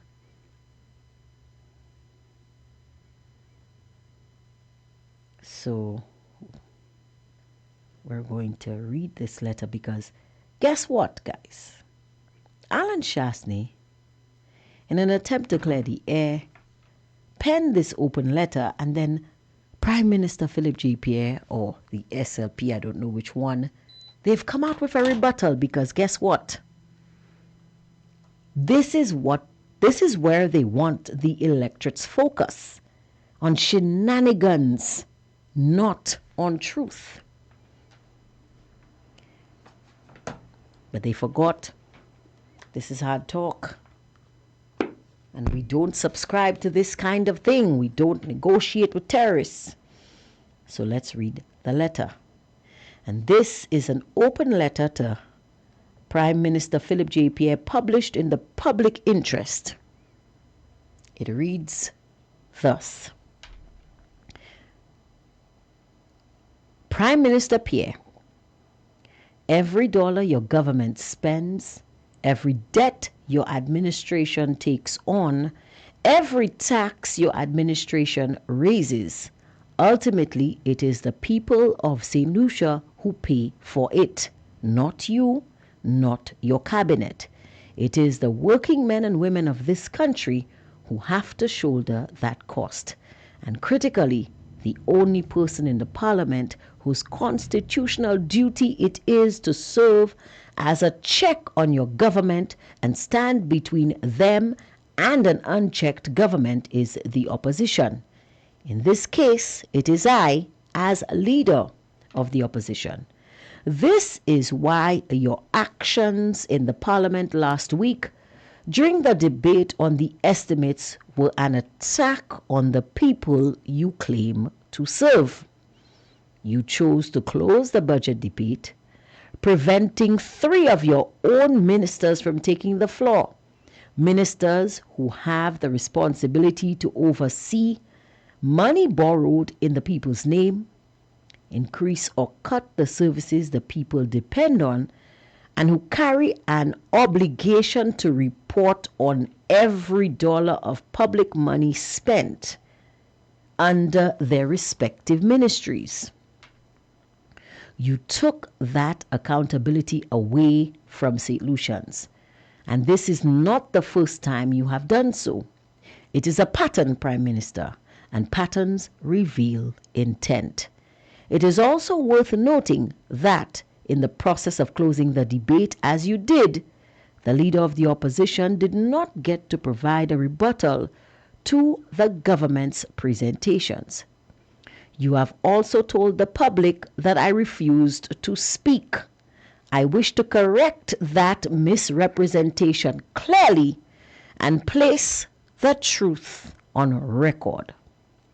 What I refused to do was speak on your terms before all your ministers had taken the floor. Mr. Prime Minister, in your presentation, you told the Parliament and the nation that it would focus on providing an overview of the estimates and that the line ministers would provide details on the performance of their ministries over the last financial year and their plans for the new financial year. It would therefore have been inappropriate for me to speak or rebut before they had made their contributions to the debate. You, however, insisted that I speak when you told me to, and that if I did not, then you would close the debate, a threat that you carried out. Mr. Prime Minister, it is worth reminding you that the office of the Leader of the Opposition is a constitutional office. Its defining feature is its independence. Independence from you as Prime Minister and from your government. My oath is to the people of St. Lucia, not to you. I, as Leader of the Opposition, do not speak when you decide it is comfortable for me to speak. I speak when I am best positioned to hold your government fully and completely accountable, and that means after your ministers have stated their positions on the public record, not before. Had I stood up when you demanded, I would have been speaking before 3 ministers who hold critical and impactful ministries. I would have compromised my responsibility to hold your government accountable in the public interest. I would have been colluding with you against the people of St. Lucia by allowing these ministers to make arguments and expound on positions with no recourse to question them. I will not collude with any government against the people of St. Lucia, not yours and not any other. Prime Minister, when you attempted to compromise the independence of this office, you attempted to use the weight of your majority to intimidate the opposition into submission, to make the Leader of the Opposition an extension of your government's convenience rather than an independent check upon it. I take that attempt seriously and I reject it completely. Prime Minister, notwithstanding your presentation and that of the ministers who contributed to the budget debate, A look at what this budget actually contains reveals the following. Between 2018 and 2026, total government expenditure grew by $929 million, a 73% increase. Our national debt has risen from $3.308 billion to $5.108 billion. As of 2024, our debt to GDP ratio sits at 77%, 17 percentage points above the ECCU regional target and moving in the wrong direction. The IMF assessed this budget against 10 benchmarks and we passed one. The wage bill has increased by over 30 million with no rationalization plan in place. Capital investment, the kind that builds futures, was cut while recurring spending grew by 151 million. The fiscal deficit is deteriorating from 143 million to 212 million. The people of this country are living the consequences of these numbers every single day, and they will suffer the fallout if this trend continues. They had a right to hear those numbers challenged on the floor of Parliament. You denied them that right, and you did so deliberately. A 16-1 majority does not give you the right to govern without accountability. In fact, Prime Minister, the larger your majority, the greater your obligation to submit to scrutiny because there is no one else to provide it. You have 16 members. The opposition has one voice. And you moved to silence it the moment it threatened to become inconvenient. You have invoked the standing orders to justify your actions, but the standing orders do not prescribe a speaking schedule. That schedule should be determined by negotiation and agreement. You chose to stop negotiating. You chose to dictate, and when I declined to comply, you ended the debate, removing not just my voice, but also the voices of your own ministers who owed this nation an account of their stewardship. My responsibility is to the people of St. Lucia, whether they voted for me or not,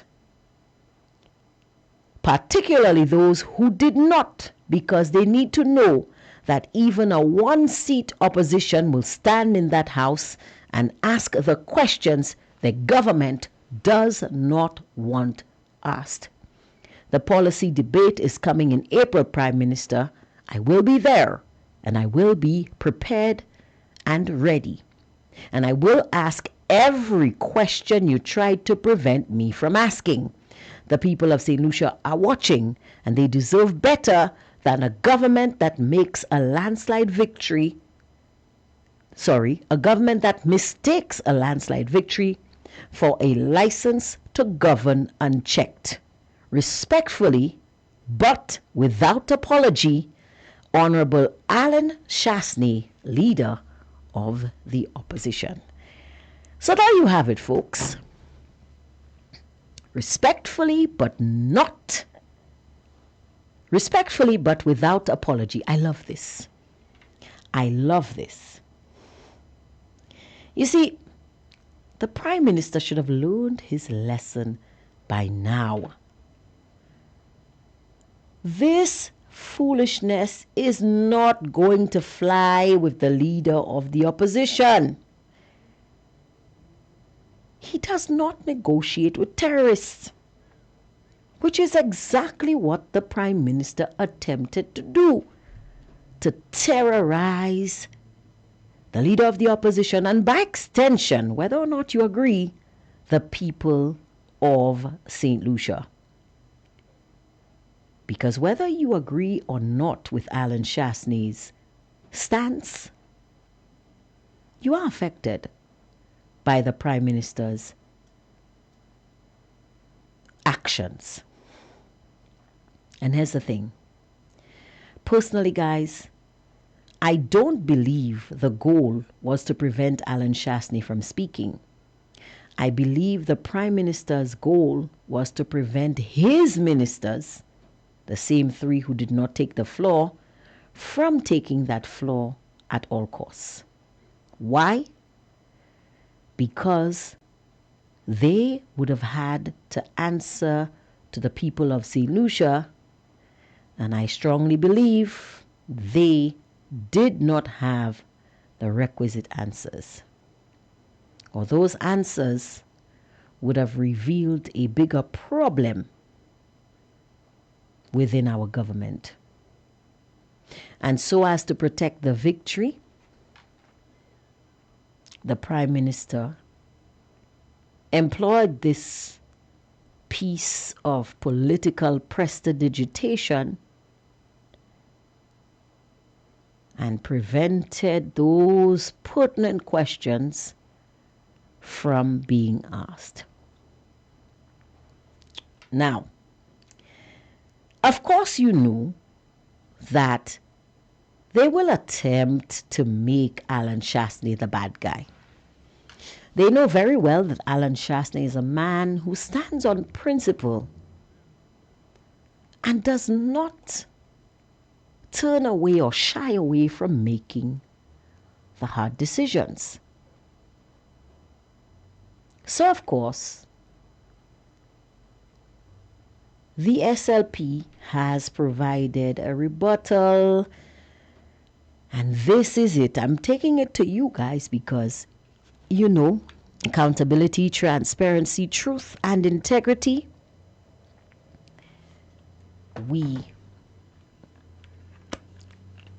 say the things that need to be said, not the things we should be. We say the things that need to be said, not the things.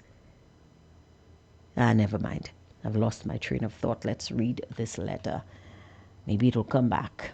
So, this is a letter, a response to Alan Shastney's letter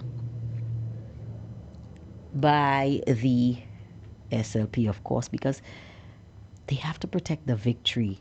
They have to, they have to try to couvre the day four, according to my grandparents. So let's read this. This says here, the St. Lucia Labour Party condemns in the strongest possible terms the irresponsible, reckless, and deeply damaging comments, made by opposition leader Honorable Alan Shastney, suggesting that the 2025 general election was somehow influenced through electoral list manipulation. What? They say that? Let's read. Let's continue to read. Significant financial influences and other unnamed forces. These should not be the words of a responsible national leader. These are the words of a politician trying to explain rejections at the ballot box by showing contempt for the institutions that safeguard our democracy. Wow. The audacity of whoever penned this letter. Really? Really, we're going to go there?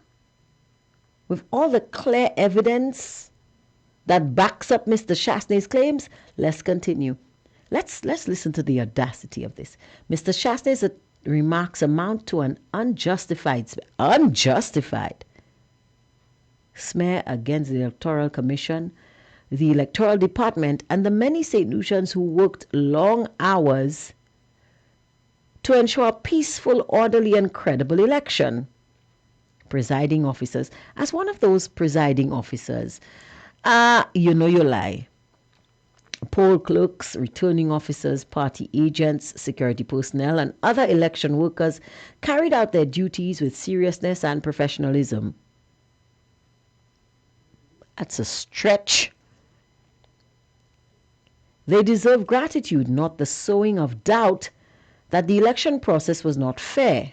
The CARICOM Election Observation Mission explicitly said voters were able to exercise their franchise in a peaceful, orderly, and transparent manner, and that the results would have reflected the will of the people, and therefore should be accepted and respected by all parties. Except as one of the presiding officers who presided that day, this is not entirely correct. Not entirely correct. But I've been over this, and the evidence clearly shows that Mr. Shastney is not telling untruths.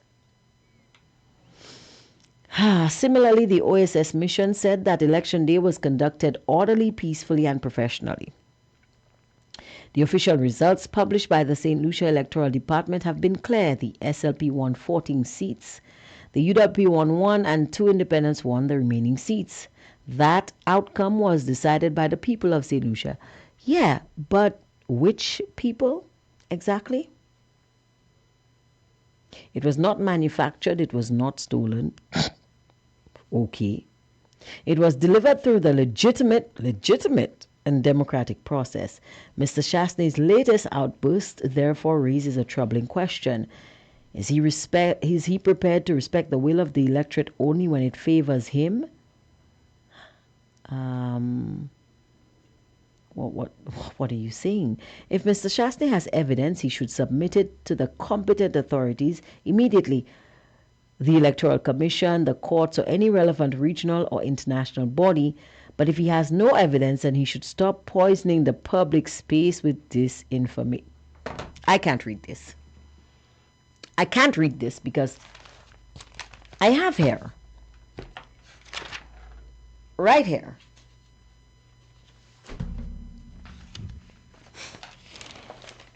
evidence that this letter is a fallacy. And I'm happy that I continue to keep this evidence close at hand for just when these things erupt. This is very troubling. I am so sick. What? Guys, I was a presiding officer on Election Day. And let me tell you something. There was list manipulation. There was impropriety. There was there was tampering with the results of that election. Nobody in St. Lucia should accept that this election was free and fair. Here it is. You see this? I keep it. I keep it just for such occasions. This, what I have here, and I don't just see things that are not on my list,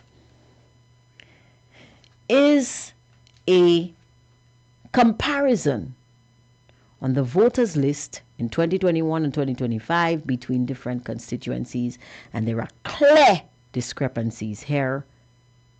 There were clear discrepancies in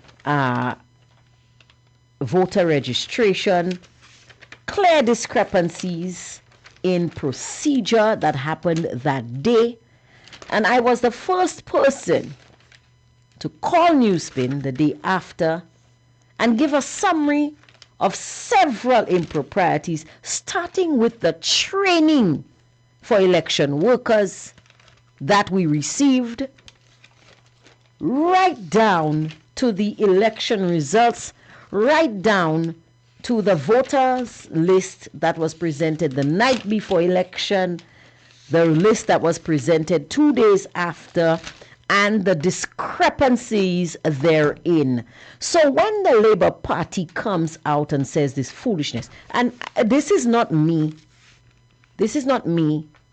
simply saying things for saying things' sake. I hope it can be taken.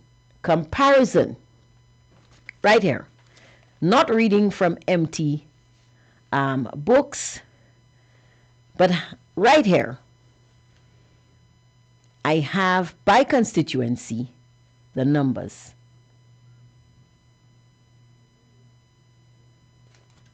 The difference between Grosley, registered voters in Grosley in 2021 and in Grosley in 2025. The difference,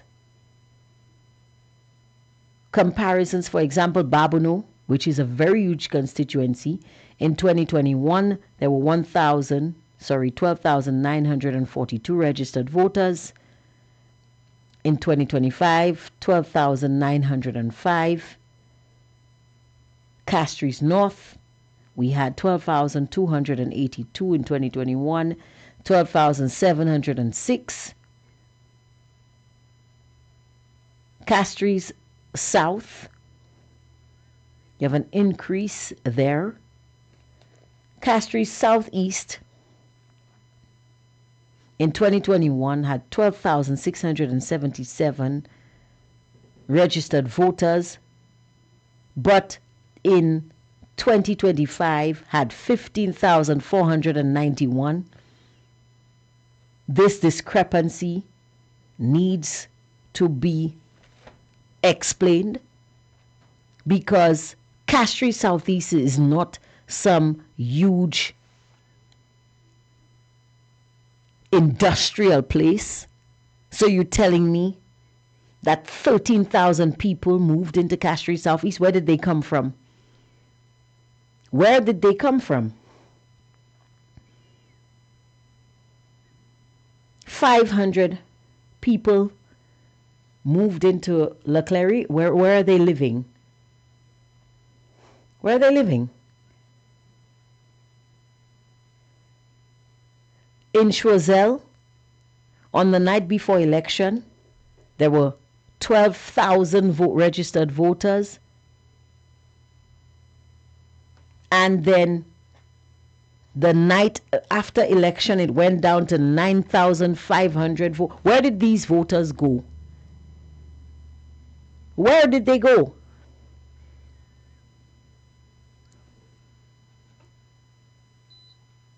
The persons who are going around penning this foolishness,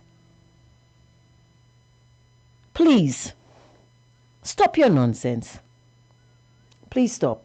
Please just stop.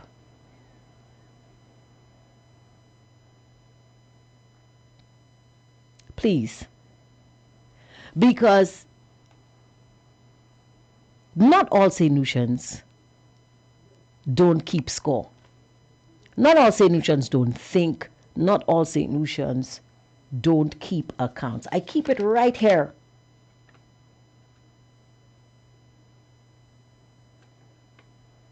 Right here with me. Because facts don't lie. At least they shouldn't. The only facts that lie are those that come from the SLP.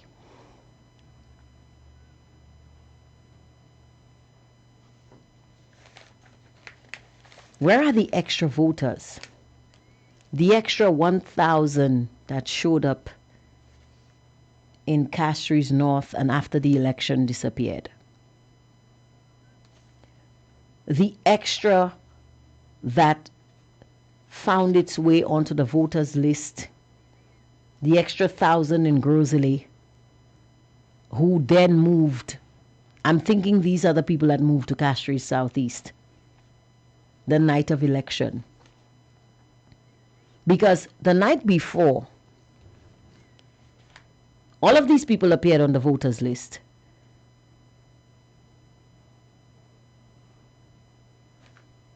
But the night after, all of them packed up and left. And how do we know how many of them that left? Was there a second census? Come on. Come on.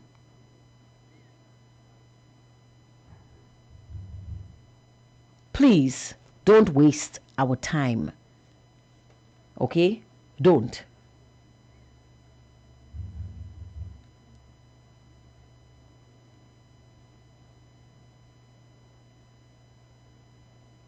Don't come here and insult our intelligence because you think that people are not paying attention, because we are.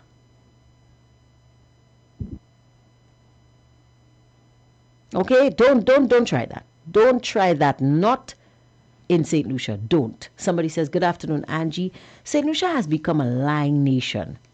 We don't like the truth. We don't want Shas to reveal their dirty deeds. Angie, we all know SLP goons stole the elections, desperate for their dirty deeds to be, well, I guess not to be revealed. They went all out to steal the elections. And we know this. We know this. Don't try to pull the wool over our eyes. Don't try to piss in our face and call it rain. The evidence is clear. This election was tampered with. You don't want us to say stolen, fine, but it was tampered with. It was not fair. And it was not free. And it might have been the will of some people. But tell us which people. Don't just say the people, implying that it was the will of all the electorate. Tell us who these people are, whose will was done on December 1st. Tell us the truth. Somebody says, Angie, you have plenty of time to read this nonsense. Another says, the people that were 85% in on the rigging of the elections. Another says, Angie, why are you reading that crap? Seriously? Somebody says, they are talking about peaceful election, but not honest election. Somebody's evidence, just like Martinez, Choopston, that ain't gonna change nothing. Somebody says, this letter sounds like RF writing. Another says, law enforcers giving monies on election day is okay for the SLP. Somebody says, I tell you, Angie, that is fake. Another person says, Sahot. Okay, I don't know. Another says, I witnessed for myself, definitely, elections 2025 was not free or fair. Somebody says, I remember Angie when you called Tim. Another says, there has never been an election in St. Lucia with so many inconsistencies, even in the giving of the vote. I don't know how many of you recall that when they were calling the votes, one time they were calling the votes in Castries Central, and it clearly showed that Roche Clark, after a certain amount of ballot boxes were counted, that he was ahead. And then when they added more counts, Roche's numbers suddenly dropped and Richard's numbers went up. How? Somebody says, I keep mine too, Angie, and every time I go through it, I just shake my head. Another one says, things don't need to change. You all will suffer as well, so stop your crap. Somebody says, not even the ballot papers that were printed well. Somebody says, the numbers alone will tell you the elections were rigged. Another says, they added 1,500 people more on the Castries North list, so let them enjoy their criminal win. Another one says, all CIP recipients. Somebody says, and you can't find these people in the constituency at all. Somebody said, the hack, that is the biggest liar. Another says, they know very well that they stole the election. Good afternoon. Another says, good afternoon, Angie. Can you please cross these inflated numbers with the winning vote of the so-called seats? Another says, they know what they did to get to power. By all means, they are in government now, but they cannot do anything for the country but lies and hate to continue staying in power. Somebody says, we mentioned that to the electoral place and they asked to send it, the extra people, and we did, Castries North, but that didn't change the price of coffee. Another says, a friend of mine told me she got $1,800 and plywood to vote for SLP. It's the truth. Somebody says, we should call out the names of these people that are on the disappearing list, except that list doesn't have names, just numbers. Somebody says, yes, I recall that about Castries Central. Another says, in Dennery North, the so-called rep was celebrating long before the count was completed. In Castries Southeast, while myself and my team were finalizing our count, we heard motorcades in the street announcing Lisa's win. And we were still counting votes. We were not done yet. All the votes for Castries Southeast were not in yet. So how did she know that she won?